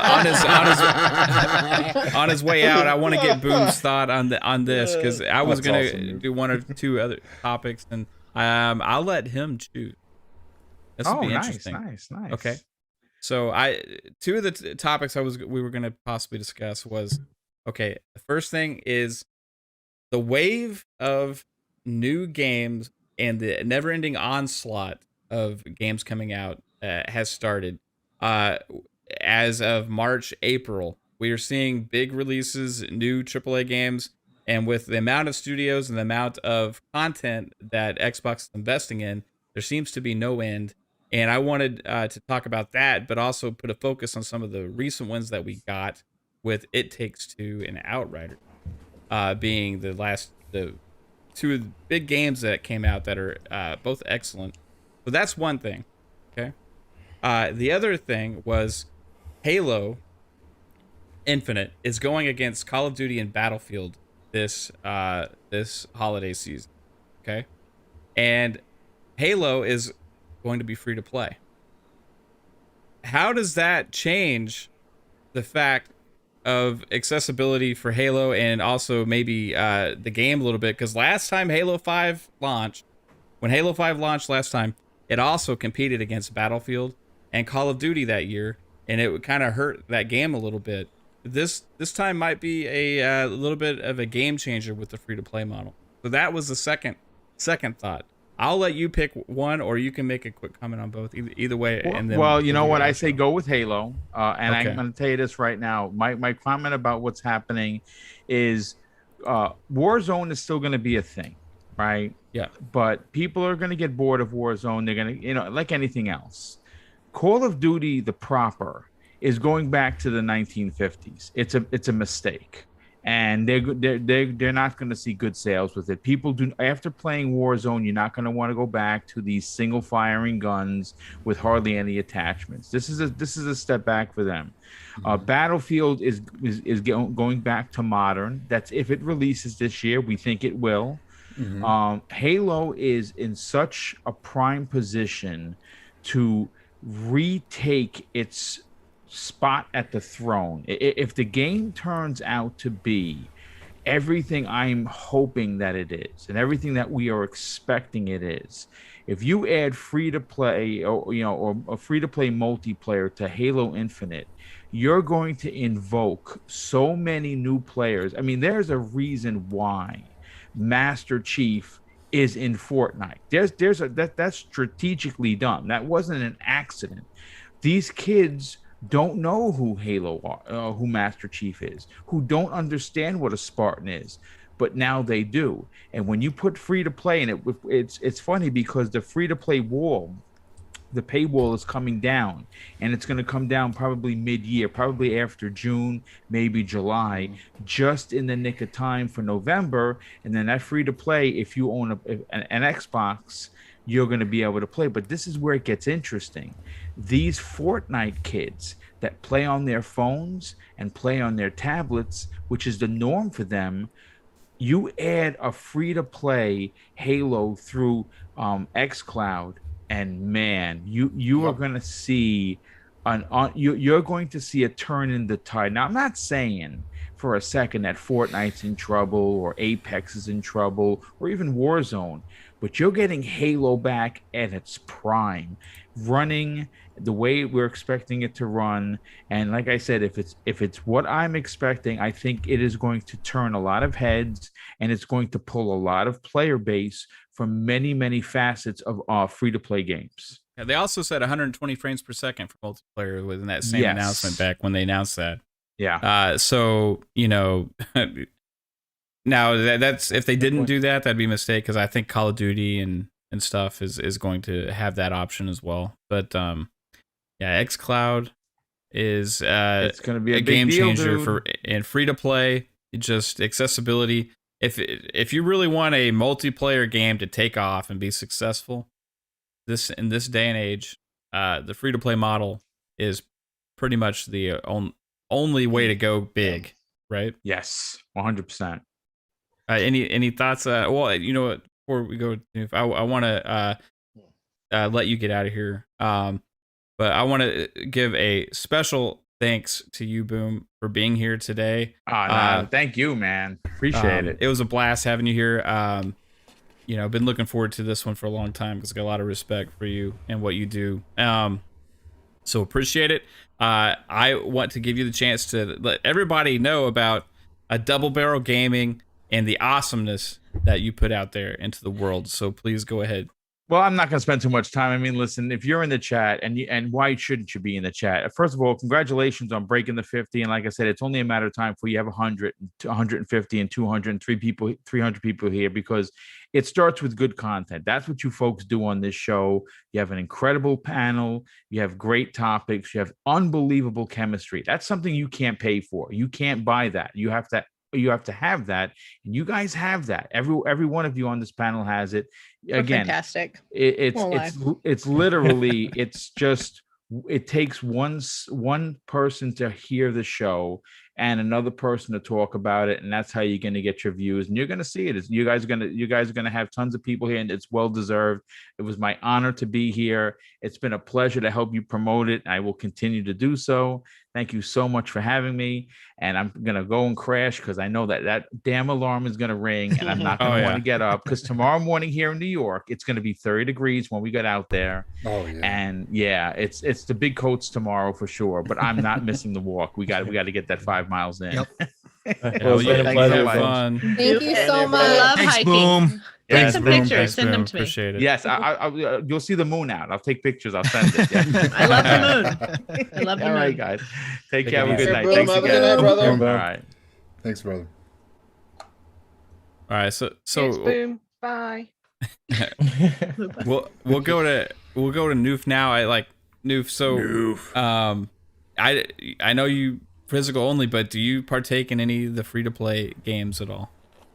Yeah, every once in a while. Like, I actually started getting a bit of a hankering for that Rogue Company game, which I actually enjoy quite a bit. Really good. Apex Legends as well. I mean, because I like Titanfall and it has that feel. Those a little bit. I'm not a real big on the BR stuff though. So, it's Rogue is probably the one that's kind of impressed me the most. Most of the other, I've tried and dabbled with various ones, like some of the RPG stuff too, and I just can't get into it. They're too involving. I think you have to invest a lot of time into those to sort of get anything out of them, essentially. But like I just recently downloaded that one that's RPG there on a PS4. I can't remember what it's called. It's like a Japanese RPG. It's fairly new. It's a free one. Genshin Impact. Yes, that one. And I kind of like it, but I haven't played it that much. But anyway, yeah, great stuff. I'm just gonna go really quickly back to one question because I actually have a great answer for you now, Mav. You asked me what would it take basically to get me on Game Pass, and I think you just hit it on the head. The cloud and playing games online on portable. Okay. That might actually get me because the thought of taking some of my favorite games with me on the go through like a sensible portable, like whether it's on my phone or some kind of a tablet, that kind of excites me actually, and that may actually be the deal breaker. Because right now the Switch doesn't cut it for me. Switch is okay at times, but it just their titles are too limiting, and obviously it's not a technical powerhouse, So that. But anyway, what was the other part of the question, or what were? So it's basically like, how do you think this is going to affect Halo? Right, being free to play, they're going against Battlefield and Call of Duty this year, which are not. I mean, Call of Duty has Warzone, which is like a separate thing than the main game, right? How do you think is this going to help Halo stand out eventually with those titles being free to play? Because Halo 5, when it launched, went against Battlefield and Call of Duty, and it was tough being the three big shooters releasing in the same year. Yeah, it's actually going to be huge. It's going to be huge for Halo in a lot of different ways. Like the one thing that Battlefield and Call of Duty, more importantly, have had the advantage of is that those games are annual updates. Well, have been. Battlefield maybe not so much the last couple of seasons, but generally they were coming out year in, year out, right? And while some people kind of get tired of that formula, the one advantage that formula has for a lot of gamers is it keeps the franchises relevant and top of mind. You know what I mean? Because we see that in the movie industry as well, like with actors. Have you ever noticed when actors are very busy and they're doing lots of films, like one that comes to mind is like Dwayne "The Rock" Johnson, who's been very busy over the last few years. Like you kind of, once you get on a roll, you keep that going, right? She's an Arnie fan. Yeah, so you get that going, and remember like Vin Diesel was really hot for a while, and then he kind of took a few years away when there wasn't much coming out, and then when he did make a couple, they were kind of not so great. Yeah. So then he went back to Fast and Furious and sort of almost resurrected his career per se in a sense. Like I said, and then he was very visible, and he was doing a lot of movies, and all of a sudden Vin Diesel's the talk of the town again. And I kind of say that with games.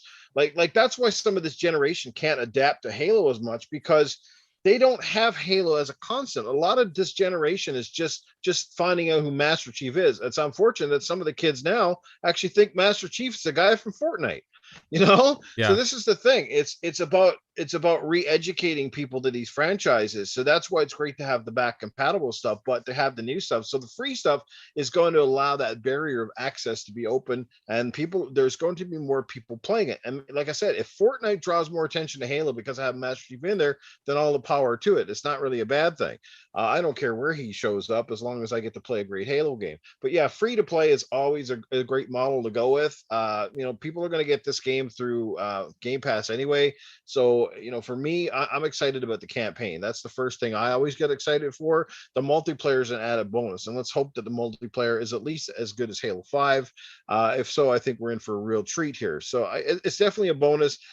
Bringing back Halo in a big way, big marketing push. They're going to go, damn well when Game Pass during that month that it launches, the Game Pass is going to be heavy everywhere. I think Microsoft is going to have to go large and in charge. Master Chief front row and center, this game front row and center, all sorts of things like that. We saw it already on the Monster Energy drinks. We saw it on chips. We've seen it on chocolate bars.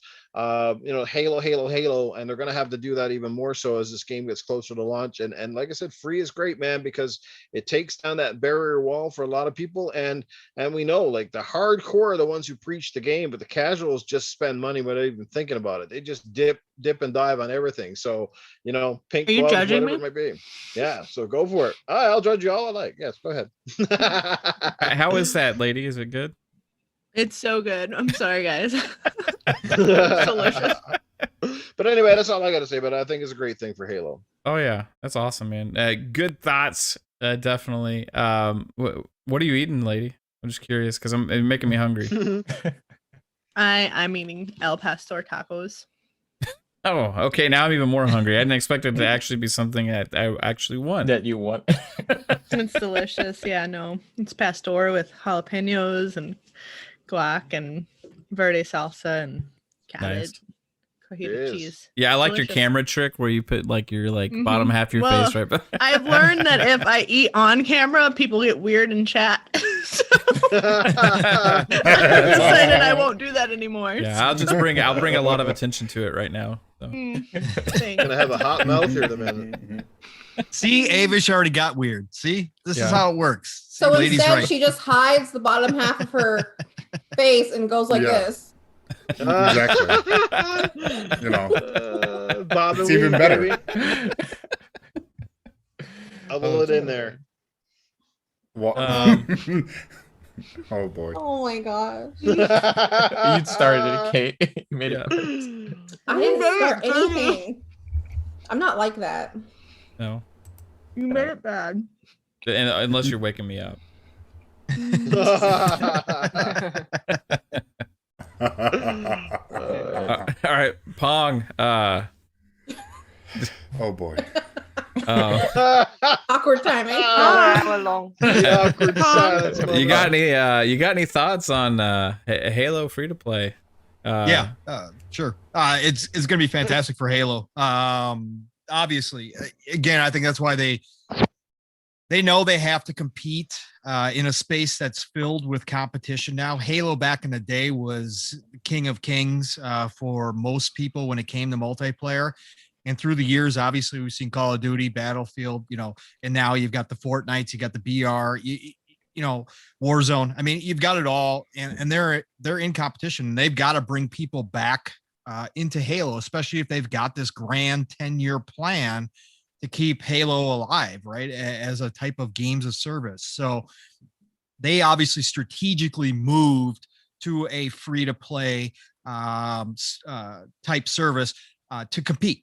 And so I think they probably ran the numbers. They know exactly what they're going to be up against. They know that it's going to draw more people in. That's why, like Boom said, Fortnite putting Master Chief in there was a big deal. That more of a big deal than most people would think of, just because a lot of kids nowadays don't know. I think, Mav, you just told a story that your daughter just saw Tomb Raider Lara Croft in Fortnite, and then now she was interested in a Tomb Raider game because she didn't know who Lara Croft was, right? Which is crazy. That was me with Kratos with the boy, or Kratos with the boys. Like they were like, "Oh, look at this guy." He's a See? Viking, or he's like a Viking dude. I'm like, Like no. Viking dude, see? So yeah, like stuff like that we don't think about. It's all part of a master plan that they obviously have, and it's obviously pretty smart. So I think this free to play is the next step. I think it's going to draw a lot of people in, especially holiday time. Like Newf just said, the marketing, which I've said before too, which is a part of this whole 2021 kind of relaunch, or a real launch, as they have all the consoles available everywhere, hopefully by the end of this year, late summer rolling into holiday. That's what they need to do. They're going to restart that whole marketing campaign again, and they're going to get everybody fired up for Halo. More kids are going to know about Master Chief. They're going to be interested in checking out Halo. They're going to find out it's free to play. They're going to find out that it's multiplayer.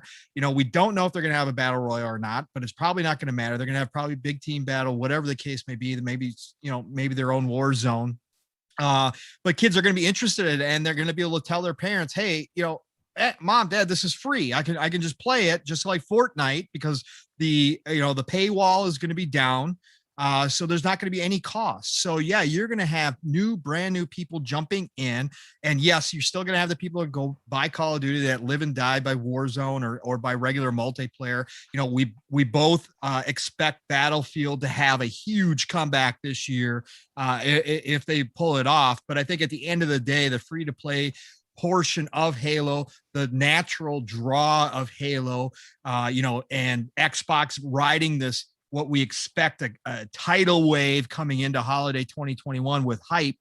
Yeah, I think it's a huge deal. I think it's going to make an impact. I think you're going to see people by the droves try out Halo. And if they nail it the way that we're hoping that they do with this year extension that they got for delay, I think you could see a resurgence in that old Halo. I mean, how cool. And again, this is coming from a casual Halo fan. I'm not even a fanatic when it comes to Halo, but I still enjoy the game. You kill me all the time. Yeah, I know, but that's okay. I get lucky. Let's put it that way. So, but I how cool would it be to see the professional, the esports side of Halo come back in force again, So I think that's what they're going to push for. And I think we're definitely going to see more draw out of it. And I think it is going to help them compete against the Call of Duties, the Battlefields, the Fortnites, all of that. So yeah, I think it's a big deal. I think it's so weird to think about like Halo compared to Battlefield and Call of Duty and stuff, because when you can put them in the same like bundle, I'm like, what character from Call of Duty and Battlefield even stands out to you?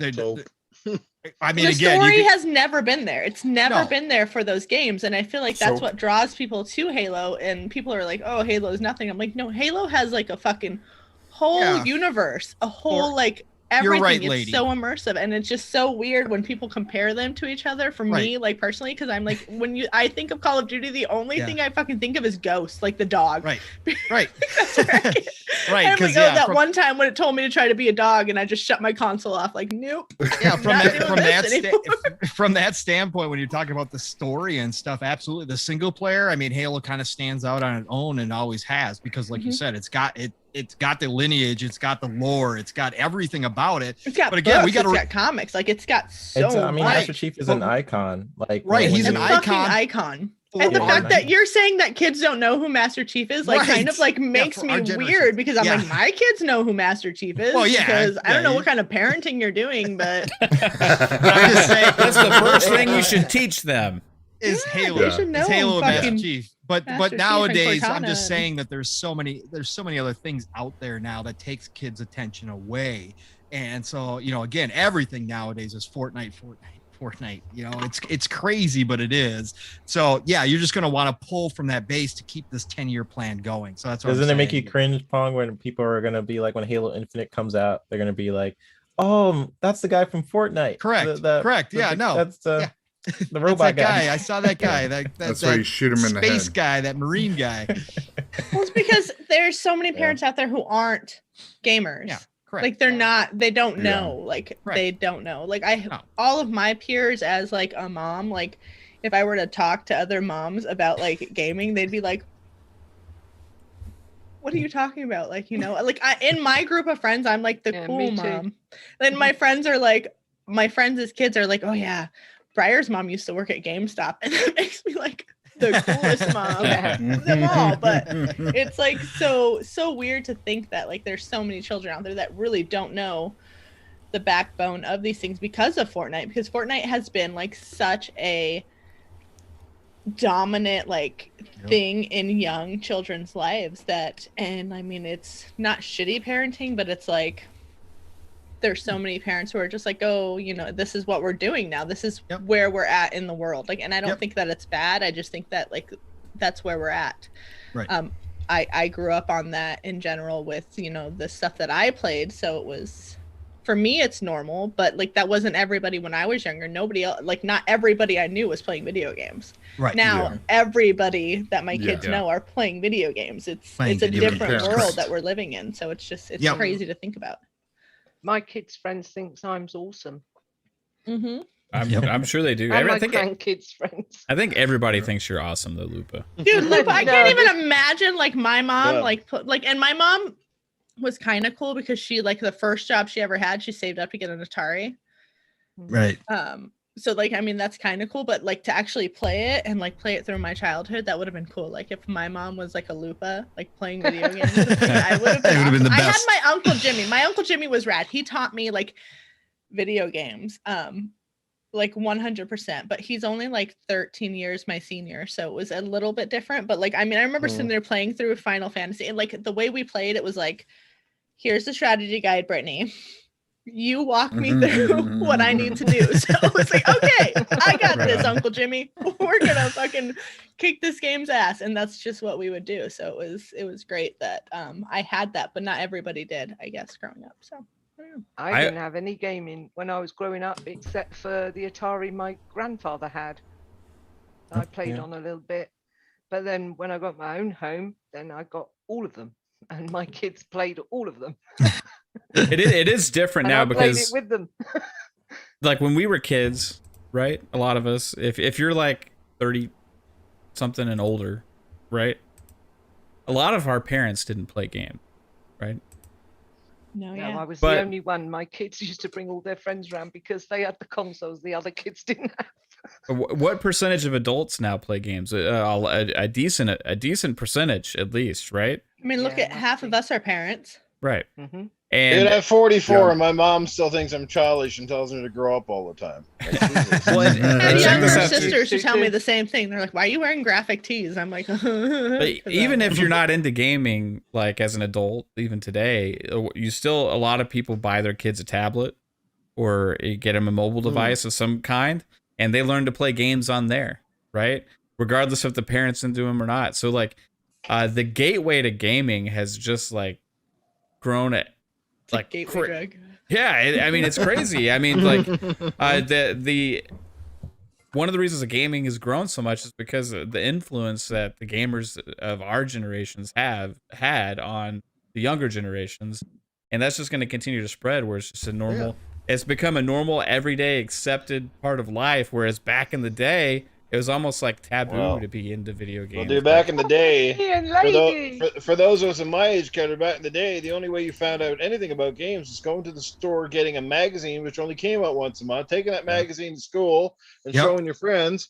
And that was it. And maybe having a few friends over to your freaking house. So everything was new and crazy to them because they're like, whoa, what's this game? What's this game? Now there's so many games. And of course, you can absorb it through podcasts and websites and not many more magazines anymore. But you know what I mean? Like this generation is so connected. So games are in their face almost 24/7.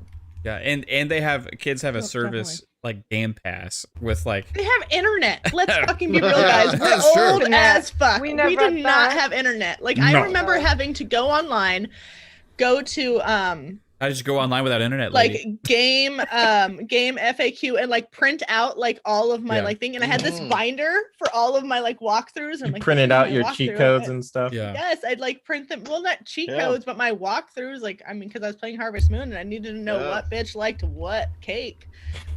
And a little dot matrix printer.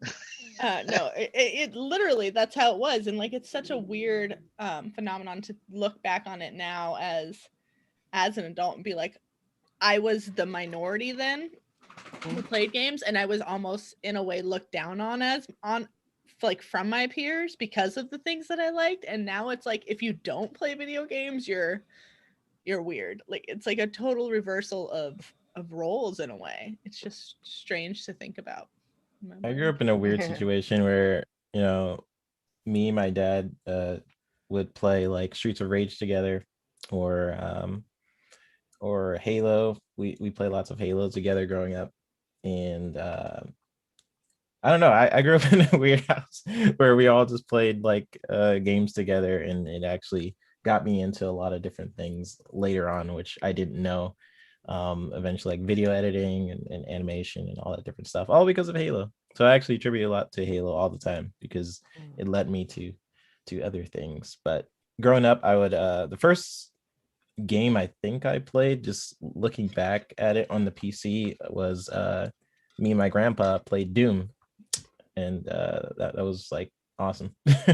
Yeah, I was like, whoa. He let me. I wasn't allowed to play, but he was like, you know how your grandparents are like, come here, I'm gonna show you something you're not supposed to do. Yeah. And we played some Doom. That's a great game. I think I look back and I don't remember the very first game I played, but some of my very first memories are Tom and Jerry on the SNES, like playing the Tom and Jerry game on the SNES. So that's like a big one. And Dick Tracy. It's another one. We talked about that. It's another one that I'm really, really big on. Yeah. But then there was an Atari game where you had to like take an helicopter and pick up people from a firing, like it was on fire, it was a building on fire, and you had to save them and then drive them to safety, and then you take your helicopter back and pick up more people from the building and then drive it back. Familiar. It was like a total thing. So I don't know. No, that's another one that, like, thinking back, like that's probably the first one I played, but I don't know. Well, before we get out of here, guys, I would be remiss if we did not at least talk about It Takes Two for a little bit. Oh my god. Okay. Thank you. Because so oh my god. Yeah, hey babe. take it away. What I mean, just wow. It's just it's so good. It is so freaking good. It gives you feels. I'm like constantly in awe. I'm like, who thought of this? Who thought of it? Like, how does someone think of all these things? So good. Not only is like the game amazing, the dialogue is amazing, the story is amazing, but like the levels are immersive. The audio is amazing. Like when you're going through that first level, not first, but like second level, where it's like the neon lights and you're riding on the back of that, like, well, like, I'm sorry, the whale thing or whatever. Yeah, like, and the fucking sounds. I was telling 3 what we were playing, and I'm like, oh my god, you hear this music? Like, holy shit, like they have captured this so perfectly that it's like mind-boggling to me. Yeah. How good everything is. And yeah, the level immersiveness is absolutely top tier. Like there's not very many games like this where I've wanted to run around a level and yeah. Oh my god, Pong, my heart. Oh my god, nobody That was so else funny knows. that you said that. Nobody knows. That like, was it's so such funny. a good fucking game. Like I loved fucking Dick Tracy. Like it's such a weird Sorry, thing to I didn't mean to love interrupt, what? but I heard you say it and I was like, Dick oh my Tracy. god, I've It got was like a game fucking- and like, oh, I don't know. I remember the Crazy. bricks. Like, is it weird that that's like the number one thing I think of is the bricks in the background of the level? That was So a great weird. game. It, also, the movie back then was pretty cool, actually, and it's based on a comic, right? So, Yeah. I mean, it's a great shit. but Great Pong. I like it. But yeah, no, It Takes Two is absolutely phenomenal. Best game I've played in a long time, and best co-op. Like it's going in like, I'm trying to think of other co-op experiences that I've had that can rival it. Like Never. at least like Two one-on-one Brothers. co-op. So like weirdly enough for me, it's Lord of the Rings War in the North. Like that was such a good like local couch co-op for me that Yeah, that's one I'll that's take up that. there for me.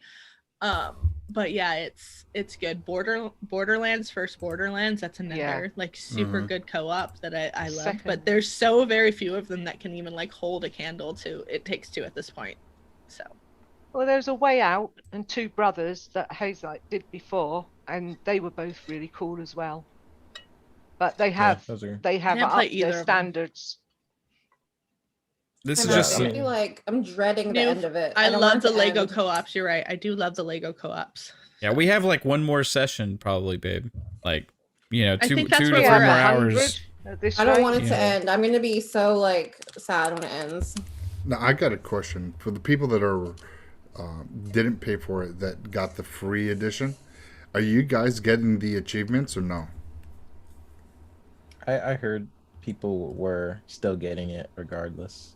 Okay, because Well, I'm he's not getting any, and I don't Oh, get it really? because Yeah. I paid for the copy exactly. personally, and I thought, well, I've got to look this up. Okay, so So what I is looked the it up. achievements that you're not getting though? All of them. I'm getting Any of them, them. but he's getting She's none. getting them. I'm not Okay. getting them. Are you the one performing the I bought achievements? the copy. No, because No, but some of Yes. us- there's things that 3-bit Yeah, both of has us that have I to don't do. have, and there's things Yeah. that I have that 3-bit doesn't have because I He have hasn't got performed the any. final act. Yeah, I've done things that Yeah. would ring up the achievement, but I'm not getting them. But she is. every So I'm every like- single time that we do, like the photo one, just say the photo Mhm. one. We did the photo one. We did every setting, 3 pictures, Oh yeah, he should have gotten that one. and okay. then the double, and he should have got that, Mm. and he didn't. And he should have gotten the end of level ones as well, and he didn't. Well, And lady- I don't understand it because I went on YouTube to have a look, and everybody else is saying they're getting the achievements. Yes. Yeah, no, Lady and that's- 3-bit, do both of y'all own the game, or is just one of we or both one of- own the game. Yeah. Okay. Just bought it. We were both really drunk after last Freaking bought Friday it is at, what like- happened. It was like 1:00, Was that 1:30 in last the Friday? morning, and we were like, "Late, let's play It Takes Two," and like we just both bought the game. I don't even remember the session. But Like, I that's wonder how- if a lot of these people are doing it on Game Share also that are saying they get the achievements because Yeah. I was gifted the game by Clowns as an awesome gesture last week, right? And Yeah. so we have the code, but me and Kate use Game Share on the Xbox Xboxes. That could be a So total different thing. even if she doesn't own it, I can play any game with her that I own. I because guess of that Game makes Share. sense because my kid was playing it under my name, like, but I was in the back, I was in the background and Right. stuff, but he was popping achievements Yeah. as he was playing Oh. through with his brother. So, I mean, that's definitely a weird thing. It maybe the friend share thing doesn't allow for achievements. That would That's be what I was stupid. thinking. Yeah, I That's mean, what I was I'm not 'Cause sure. I didn't pay though. for it, and that's why I wasn't getting it. I mean, it's no big deal, but it was Yeah. just weird. And I was Yeah, like, It's a Because big I kept deal to saying, me, "Well, though, I've because if seen I'm going I to play the should've got game an and I'm not going to achievement. get the achievements, I'm going to be pissed about it. Freaking find That's just me, everything. though. People But, are gonna like, go when- spend the when we 30 both bucks just for play- the achievements. When we Right. both play, like, we look for everything. We, From, we that's- do. We look Yeah. for everything. It's stupid. Like, we'll look at something and we'll be like, this could pop an achievement. Let's play with it. Let's like- go do Like that. 2 hours later. I'm okay, there's excited nothing actually, there. babe, for when we do We've been beat this searching game. everywhere, haven't we? Psycho. oh yeah, I There's was gonna- squishing the ants in the trees. I was like, Yeah, ooh, this we've might been be an squishing all the achievement. ants. I He's wanted always to gonna get an squish them and you achievement. couldn't squish them. You had to- And then you I have was to super have mad luck, that you got nothing for shooting the paper airplanes. Like, that was something Right? I'm like, why did I Yeah, not get why- an achievement for these fucking why? paper airplanes? What the fuck? Yeah. There are so many mini games in this game, right? I haven't won a single one. And no, Not But- one. No, you did. You won the one where you have to hit him with the hammer at the very beginning. I watched. Did I win that? You won that. 25. There's Absolutely. 25. You were hitting him in minigames, his but nuts. there's also secret achievements. Mm. so Yeah. We've got every single really gotta achievement search for. except for 5 3-bit. I looked it up Oh, today. shoot. Wow. well, this will give us another reason to That's play crazy. through is to. Well, you know, I Well, kind of want to play And 2 of again them, and play one of them I as didn't get the and you other did. character. Oh yeah, Like, I I do want to too. play as Cody to experience that. I don't know if I fucking want to tower. play as May though, because she's kind of a bitch. You know, she's just like. it is Psycho so Soft. hard to like, Playing as like May and I'm as you playing- as you get on in the fucking story, you're kind of you start to like loosen up to her. You're like, oh, like she's just She's so hard on anal, him. and she's I don't trying know. like I know she's so hard on him. Like I I so didn't hard realize on him. till Mav said it. I'm and then kind of I a was bitch cracking though, up. so I'm like, oh, I kind of feel Yeah. for her, but then I don't. Well- I don't know. Well, She's Newf, definitely what, a bitch. What was Newf gonna say? I want to hear. Newf, What's you that? there? On Were you gonna what? say something? Nope. Oh, okay. Have you played it, those New? are- Me No, and I have Psycho not. Lords have swapped. It's So it's he's playing as May and I'm playing as Cody because we No. thought we'd do it different from you lot. Oh, it's Yeah. definitely on my radar. It's one of those games I've been watching the trailers leading up to launch, and of course I've heard nothing but great things about. Well, I played the only one I played from Hazelight was the Brothers. I played a little bit of that one when it came out. Never did finish it. And I haven't played A Way Out, but I heard that was great as well. And this one just looks like a lot of fun. I like the stylized artwork and the different settings. There seems to be a lot of variety in this game, and definitely looks like something I want to try. So yeah, you've piqued my interest. I can't wait to, like I said, to get my hands on a copy or play with a friend, whichever. I definitely can't recommend it enough. Like, it's the game of the It year is for fun. me at this point. Yeah. There's nothing really that's fun. there's nothing that has like come against it. So I just I think Yeah. it's fantastic. It's But also my game of the year right now. yeah, Same. I mean, it is. The Outstanding. fun that I've had has just been. I can't even like. I It- can't even put into words how much fun I've had playing the game with So 3-bit. let me say Freaking that, like, fun. it is like, the gameplay styles and experiences you can have in this game are so varied, right? It like crosses multiple genres and styles of platforming and puzzle games and family games, party games. All of it's extremely well done. It's beautiful. The puzzles are smart and challenging, but not too hard. I can't find a flaw with it right now. It is for me the best co-op game I have ever played. It's very polished. 100%.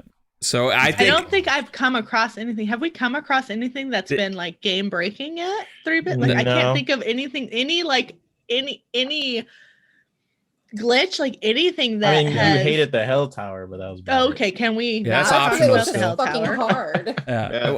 I can see the game director Joseph Ferris looking at his team, be like, "There have been no fucking mistakes in this game." Yeah. It Yeah, is that's what so it is. like So far. wonderfully done that it's like it's weird how perfect it looks and how little glitches there are. There was one time 3-bit and I were playing the Diablo-esque like style game to where you're over the top and you're one of them has the flaming sword and the other person's like a wizard. Mhm.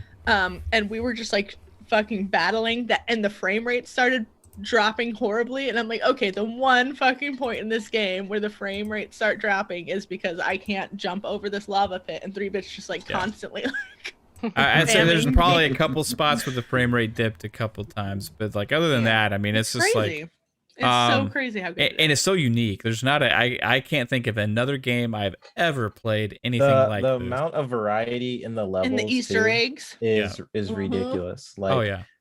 it just jumps up to just a bunch of different levels. Like And- there's no Did you level guys limit. ride the paddle boat? Did you guys ride the Yeah. paddle boat into that Yeah. like little cave area? The Zelda there's a- triangle. And the story is actually good. You know, I mean, the story is actually gives you a hook, and if you feel compelled and a reason to be doing all this stuff, right? Yeah. And it doesn't. It's just. I told Dude, Kate. every time Rose pops up, you get sad. I'm like, Oh, no, yeah, something immediately. sad's gonna happen to her. It's like I told Kate, it's like playing through a Pixar movie where you're actually Absolute- oh, doing that's the so good. adventure. You're taking part in the adventure, but it's like the best experience of a Pixar movie you can have because it's really long, right? Yeah. But it kind of feels like that when you're playing it, and it's just really well done. So I just wanted to recommend that to you guys and get Absolutely, thoughts. And 100%. I love the Pog? teamwork aspect of it too. And the teamwork aspect is absolutely I phenomenal. know, And I the- know this is not your style of game, Pong, Oh, Pong. but man, maybe I can convince you to at least play an hour with me one day. Nope. No. I'd play it with you, Pong. He's like, no. No, I live vicariously slapped through all me of you. back as I've well. I've watched bits of everybody who streamed it, and I can definitely see why people that are into this love it. It's a beautiful game. It's gorgeous.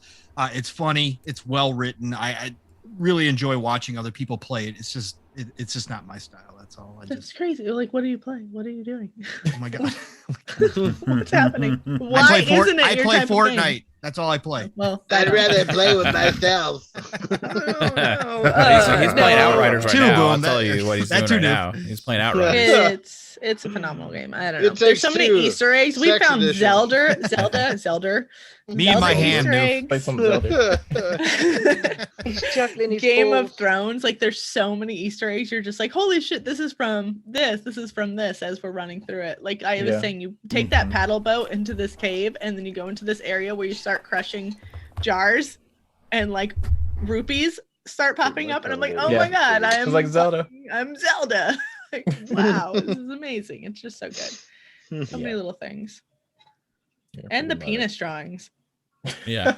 We did two penis drawings. The first one Huh. wasn't detailed enough. It was an Etch-a-Sketch and then a painting. Oh, so literally you were dick tracing. Dick tracing. Dude, the second penis drawing took us like 45 minutes. It was a little. It was a It was little detailed. over detailed. Yeah, I was gonna say. It's Yeah. it's been a little too much Try and time. get the veins in. Three bit is giving her descriptions there. No. It was, he tried to I had it perfectly done, and then this fucker popped up with like some white and tried to put it at the tip of the fucking penis and ruined Oh the my whole God. thing. And I had to delete the whole penis and start over. I I was messed so up. mad at him. Go watch so mad at him. it. Freaking messed Hi, up. you guys. I don't know if I Yeah. can watch that. Great. It was a good time. Yeah. Good times. Good times. All right, guys. So, hey, that's not a part of the game. That's just what they made a part of the game, just to put that out there as well. Right, but if you're not taking the So- time to go out of your way and draw penises where they give Yeah. you What are you artwork, what are doing? you even doing with your life? Draw some titties. Do We something. we draw. What do we draw? We draw 3-bit on a pony. Is what we draw. Yeah. You did. Did you really? Yeah. Oh Yeah, my god. that was great. I mean, it wasn't the most accurate representation, and we did our best. Too good. So, hey, you know, we had been doing like Game Pass Game of the Week every week and stuff, but like, hey, you know what? Like, it's just like, fuck, every week is like so many damn Game Pass games that are amazing now. So I got to come up with Outriders. something new to for like a little end of the show. But I'll just say, hey, Outriders, I guess. You know. Yeah. And for anybody who hasn't gotten it yet, because the next gen patch is coming this year, and they confirmed it. Anybody who does not have The Witcher yet, the Game of the Year edition's on sale during the spring sale for $10. So you get the entire thing for $10. I Nice. still get blown So- away by people who haven't played. I know. Yeah. I don't understand what's happening in their life. It's a PSA for anybody who has not bought The Witcher yet. Nice. All right, guys. Well, it has been a super fun, awesome time and show. So thank you to everybody in the chat again for being here. You guys rock. I can't wait again to see you next Friday. Maybe Xbox gonna drop some more bombs. It just seems like anything's possible now. So it should be good. They keeping us on our toes at least on Fridays, right? Yeah, Yeah. well, It's been freaking like Any day of the Monday. week. It had been Any day of the Mondays. week. you know? If they had to It drop had that been news Mondays. yesterday, nobody would have believed the damn word, right? Yeah. That's exactly why I came out today. So, all right, guys, appreciate it. Newf, thank you so much, dude. You have been amazing to look up to and see your content. You're freaking funny as hell on your shows. I'm excited that you have the new show. And I want to make sure that everybody checks out your content, because you definitely are one of the good ones that is putting awesome stuff out there into the world. So thank you for being here. And where can they find you? All right, man. Well, I appreciate the kind words. This has been a hell of a lot of fun. I couldn't wait either to be on this podcast tonight. Like I said, you got a great crew: Assassin, Lupa, Psychonauts, Pong Soul, a lady, you know, your wife Kaitlin, 3-bit. You guys are fantastic. This is like Boom said it earlier about, great content and stuff too. But it's about good people, right? Like you want to watch podcasts with good people you can relate to, people you feel like, man, if you were sitting right next to me right now, we'd be having a great convo and probably a cold beer and having a good time. And I definitely get That's that what it's vibe about. from all of you guys. You're just amazing. You supported me. I'm trying to support as many back as I can. I like what you're doing. Keep it up, man. Like I said, the growth is taking off already. You can see that. So just keep at it, man. It's a long grind. I can tell you, like, my channel took a very long time to get even over that 1,000 to get to that monetization point.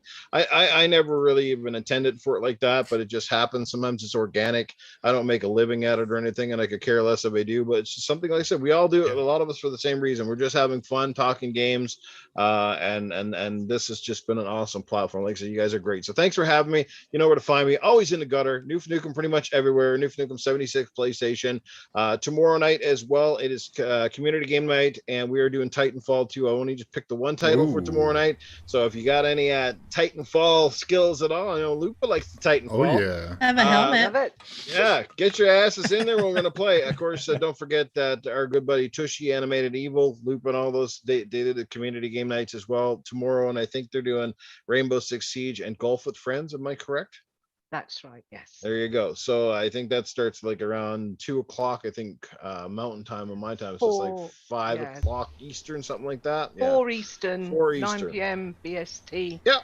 And I think it's about 2-ish for you, isn't it? Yeah, he always does Rainbow on the weeks I can't be there. Yeah, I love Saturdays Rainbow. are I the love hardest Rainbow day for me. when you're playing with friends. Yeah. But that's it for me, guys. And like I said, yeah, new podcast dropping the first Sunday of May at like I think it's gonna be like 7 o'clock Mountain Time. So it's gonna be an early rise for me and 9 a.m. Eastern. So it should give a lot of people a chance to jump in, check out this. I got a crazy panel. I think we're gonna be. I think it's. Well, I hope it's gonna be awesome. A lot of them I'm taking a shot in the dark on. So we'll see how it goes, but it's gonna be fun. It's gonna be PG rated, something easy to get into. Like I said, a lot PG more people. rated. Well, I'm glad you didn't invite me. I'm gonna keep it on the down low on that one. So Nice. just to try to expand the audience a little bit and Yeah. you know, and be a very positive kind of podcast. It does. Well, it's called Good Morning Xbox is the name of the podcast. It'll have a little bit of everything, but mostly be more focused on Xbox. So, but that's about it for me. Thanks for having me, guys. And sorry I rambled. Oh, you're great, man. Thank you, Thank for you. sharing all that and looking forward Thank to you, it. What day did you say? What day was that again? It'll be the first Sunday of May, which is like May 2nd, I think it is. Oh, So a so couple more that's the weeks. day before my birthday. Nice. Aw, such a Taurus. Taurus. All right. So, baby girl, Kate, love you. First in my heart. First panel member to be outroed. What's up? Where can people find you? You can find me on Twitter at KaitlinXO615 and on Xbox at XOX I'm So Fancy XOX, and here every Friday. And I want to thank Newf and Boom for being on tonight. It was awesome. And everybody in the chat. You guys showed up. That's awesome. Yeah, It's a thank great you chat guys. night. Yeah, Caitlin, awesome. when are you going Yeah. to start streaming? When I get my computer, Yeah. By the way, so guys, we pulled the trigger and ordered her a PC. Yay. So she had streamed a little bit Oh. on Twitch using the Xbox app and stuff, and it's just like, you know, you can't really do everything you want to do with that. So, you know, we got her the PC setup's on the way. It'll be here later Nice. this month. So we're gonna get her set Congrats. up, and we can do co-streams, and she can stream on her own, and you know, to the channel and or We're whatever. gonna have It's- lady streams. Girl yeah, streams. we're gonna have Girls night. Pink tacos. more content on the channel, more varied content. Great channel so, name. It's gonna be Pink awesome. it is. That is a good name. What name? Yeah. What was the name? Was Make it right Pink now. tacos. Pink taco. Pink Oh, pink tacos. tacos. Long as it's not spoiled taco. Mav's face. It took him about I 5 just seconds got it. to get it. Yeah. Pig tacos. Oh. I just got that. Oh gosh. Just go easy in the guacamole. It's all about the sour cream. Come on. Extra sour cream. Oh. Oh yeah. All right. Okay. So Okay. You threw Mav off. See? Yeah. Look at what Yeah. happened. He's, I'm he's distracted. I flabbergasted. just got all these visuals floating Yes, through my he's head thinking about now. it right now. Yeah. Lupa. Have you ever had a taco? I had one yesterday actually, but I make mine at home. Right on. So hey, where can everybody find you? The extraordinary assassin Lupa. You can find me on Xbox Ultimate every Friday night at 9 p.m. Eastern, 2 p.m. UK time. 2 a.m. sorry, UK time. And you can find me at Assassin Looper on Twitter and also Xbox. And I'll catch you all gaming, guys. Thank you very much, Newf, for coming out. It's been great having you as a guest. I really appreciate it. Thank you, chat. You've been amazing. Over to Mav. All right, and now Lady AF, where can we all find? You can find me on Twitter at lady_AF. That's LAIDY_AF, not as an Antflow, but as an asfuck. Who was it? That, remember we had Fugly on the show, like one of our first live shows, and at the end he was like, "I wonder if AF means as fuck." He just said that at the end of the show. Just a bit. No, you can find me there. You can find me on Wednesdays on Game and Beyond the Box. You can find me Fridays here, Tuesdays on Noobs and Pros for the time being. Other than that, every once in a while you can find my horoscopes on FWNR Fireside Weekly News Roundup. That's always a fun time. But yeah, that's where you can catch me, but mainly on Twitter. I just fuck around on there a lot, so yeah. I thought 3-Bit was up to something just there. I did too. I thought he was gonna come He turned back his with, like, camera the off, helmet. and I was had like, flashbacks to last week. I was like, okay, what is he gonna do? And he just came back no. as a normal person. So Yeah, sorry for Goblet. disappointing you there. Did I switch spots every time I turned my camera off because it's super disorientating, and now I'm like, oh my god, that's weird. yeah, you were in the middle. Yeah, now you're on top of 3-Bit. It takes two, baby. Takes two. 3-Bit. Hi. Besides underneath lady, where can everybody find you? Wow. You Matt, guys can find Wow. me can we not? Oh on my Twitter. god. My Twitter is the VGHD. My YouTube is the Video Games HD. I unfortunately, next week won't be streaming because I'm gonna be busy next week. But I will be back. I'll try to make it for Friday's next Friday's show, but I'll be here Friday. you guys won't see me probably this week. And no, I'm not going to Ireland. It's just a coincidence. He just procrastinates. He waits to the very last minute to everything, and so he's just gonna be Yeah. crashing. Yeah, I definitely procrastinated. So, yeah, that's where you guys can find me. Love you guys. Chat, you're awesome. And the panel, you guys are awesome. So, every show we do this. It feels like very much like a family unit. So I always appreciate you guys putting this together every Friday. So I'll see you guys in the We next one. appreciate you. Yes. We appreciate you too, 3-Bit. Thank you. I Guys. appreciate you. It's like a therapy session. You're Look into my appreciated. eyes. Yes, You yes. To are my appreciated. eyes. What do you see? Psychonauts, my mellow fellow. What's up? Yes. Oh, my What's mellow up? yellow. Hey, with that low voice. Yeah, what's Tell up? everybody where they Michael can has find such a you. good voice. It's stupid. You can find me on Xbox Live and Twitter at Psychonauts8. On Thursdays on Fun Pop at 10:30 p.m. Here every Fridays at 9 p.m. And I possibly 2 podcasts I might be on. I still got to work out details on that. But yeah. And I just want to say thanks to Newf and Boom for coming out. It's great. It's an honor for being on the same show with you guys. It's You guys are awesome. Always been in your guys' chat, and now you guys, Yeah, brother. being on the same podcast. It's awesome. I'm still, waking up, just like it's like a dream. So this Awesome is being here with you guys, man. Awesome. hell Yeah, time. man. So And then I guess we got Pong. that dude, That guy. that Pong, guy. Pong That Soul, one my dude. man. Hey, try and keep it under like 3 minutes on where everybody can find you. I can't help it. He's You're everywhere. awesome. Outros are like a funeral I think I had a eulogy. comment earlier today where I was like, "Oh, Pong's already probably done 4 shows on the MLB news." Like, I don't. It's even like know the word I use whenever I do like a lot of podcasts. I'm like, oh, I'm doing the Pong today. Like, Doing the Pong. like You yesterday, I guys' think I did outros 3 are like shows. doing an awkward funeral eulogy. Nice.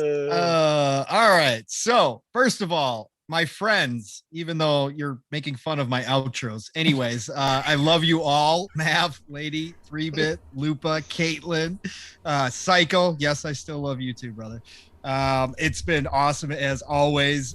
Boom and Newf. I know Boom's already gone, but thank you both for coming out, man. Great time to end. Just awesome to have you here. We appreciate you giving us the opportunity to have you on this show with us. So for sure, been a long time follower of both of you. So awesome. Chat, You guys are amazing, as you always are every single week. Thank you all for coming out and supporting us. Appreciate it so much. We hit a record tonight. Yeah, That's I was gonna say we huge. had some record. Huge. What was it at? What was it? Did you see Like it? 50. Like I saw something, Mav? What was it? 57, I think. Yeah. Yeah, I don't know Somewhere what in the that top. neighborhood. It's hard for me to keep track of, but it's 50 Hey. something. You're breaking records. That's amazing. And it's thanks to you guys coming out and seeing us. Pong Soul everywhere, Twitter, Xbox. Obviously, Friday night's here. You guys already know that. Tomorrow morning, we are waking you up. Steel, Rain, and myself on the Living Split Screen. That's where you can find us. Living Split Screen. All one word for split screen with capital S's. That starts at 10 a.m. Eastern, 9 a.m. Central. That is now 3 p.m. UK time for all of our European friends. We had a great turnout last week, guys. I couldn't appreciate it anymore. Love to see you all there. Again, know it's Saturday morning, but we're going to wake you up. We're bringing the energy. Steele and I have some big opinions coming about what's been going on. So love to see you there. We talk about all things gaming. There's no like Xbox centric or anything like that. Obviously, it's Xbox heavy with all the news coming out, but we will talk about everything going on. Again, Saturday mornings, Living Split Screen. Saturday nights, you can find me on the Shop Podcast with PTK Blam, Centurion, Fuzzy Belvedere, and Stagorilla. And that starts at 9 p.m. Eastern time. Now, with the time change, yeah, it's 9 p.m. Eastern time, Saturday night. The Shop Podcast, and then Tuesdays you can find me on the Xbox. That's Factor 3 minutes. So I'm almost done. Plus, you guys interrupted me. Xbox Factor Podcast with Boom and Zemi Games. It's the extended version of his Xbox Factor Podcast. So find me there Tuesdays, 12 p.m. Eastern, 11 a.m. Central Time. Love you all. Thank you again, panel, Newf, Boom, chat. Thank you so much. Do you know how much I enjoy you, Pong? Is that last Saturday, I was a little hungover. I had had a late night. Yeah. Obviously on Friday, and like it was like 9 o'clock my time, and I woke up, and one of the first thoughts in my head was like, "Fucking Pong show." Yes. I need to roll over and join Pong's chat real quick. Thank you, lady. And I Thank just you, thank chatted, you. like I just put like, "Hey, I'm here," and then I passed out with my phone on my chest, and like your podcast going in the background. That's how like I Thank was like, you. "Fuck, I was like, I need to be there Appreciate for Pong," it. because I just remember you all night, like, "Be on the show tomorrow." I was like, I'm coming to the show tomorrow. I'm gonna be there. And it was like the first thing I thought about in the morning was that I just Thank needed you, to lady. like join in. So yeah. You're the best. Thank you. I just want to tell the chat that I put a link to y'all's YouTube channel. Thank you so Nice. much, Caitlin. Yeah. Love you. Awesome you, first boo. show last week. It was amazing. I managed to was wake up good. for half of it, which I really like to see. It was great. No, seriously, it was a great. Great It was. first I show. love y'all's energy. Yeah, you guys have fun. good chemistry, Pong. Yeah, And, thank you guys. I Thank had you. to It means a remember lot. anything. Two guys just tried to join our podcast right at the end here. Mr. Ryan and Spencer making a late appearance. So I want to say Oh, to shit. Jim Ryan, things are going to get better, my friend. And Phil, hey, dude, keep it up, bro. Fist bump. All right. Look at the say Phil Spencer's out there kicking ass Ryan. while Jim Ryan's over there smoking grass. Come on, get with the program. in trouble. Okay, He's all on right. fire. We're gonna catch you guys later for community after our Yeah. Xbox. Get it time. right. Hey guys, tune in after this for Ultimate After Hours. We're going to be having a blast playing some Halo Master Chief Collection with anybody that wants to join in. Open party. Make sure to come in and have some fun. We're going to have a great time. I've had a couple Cayman Jacks. I got a couple more on the way. So who knows what is going to I happen. will probably Oh, boy. make fun of you at one point in the night. It's usually a little on the Crazy crazy side. So, Yeah. you know, it Nuts. just, yeah, it'll be fun. All right, guys. So, All right. thank everybody. Okay, thank everybody for being here. It's been awesome. You're awesome. Take it easy. Bye, everybody. Later, guys. Later. Been fun, guys. Did you do your thing, Lupa? Catch y'all. Wait, we didn't do our things. Okay. brother. What it do, baby? What it do? Yeah. Hello, my beautiful See you later children. next week, rat bastard. Oh yeah. That's smart.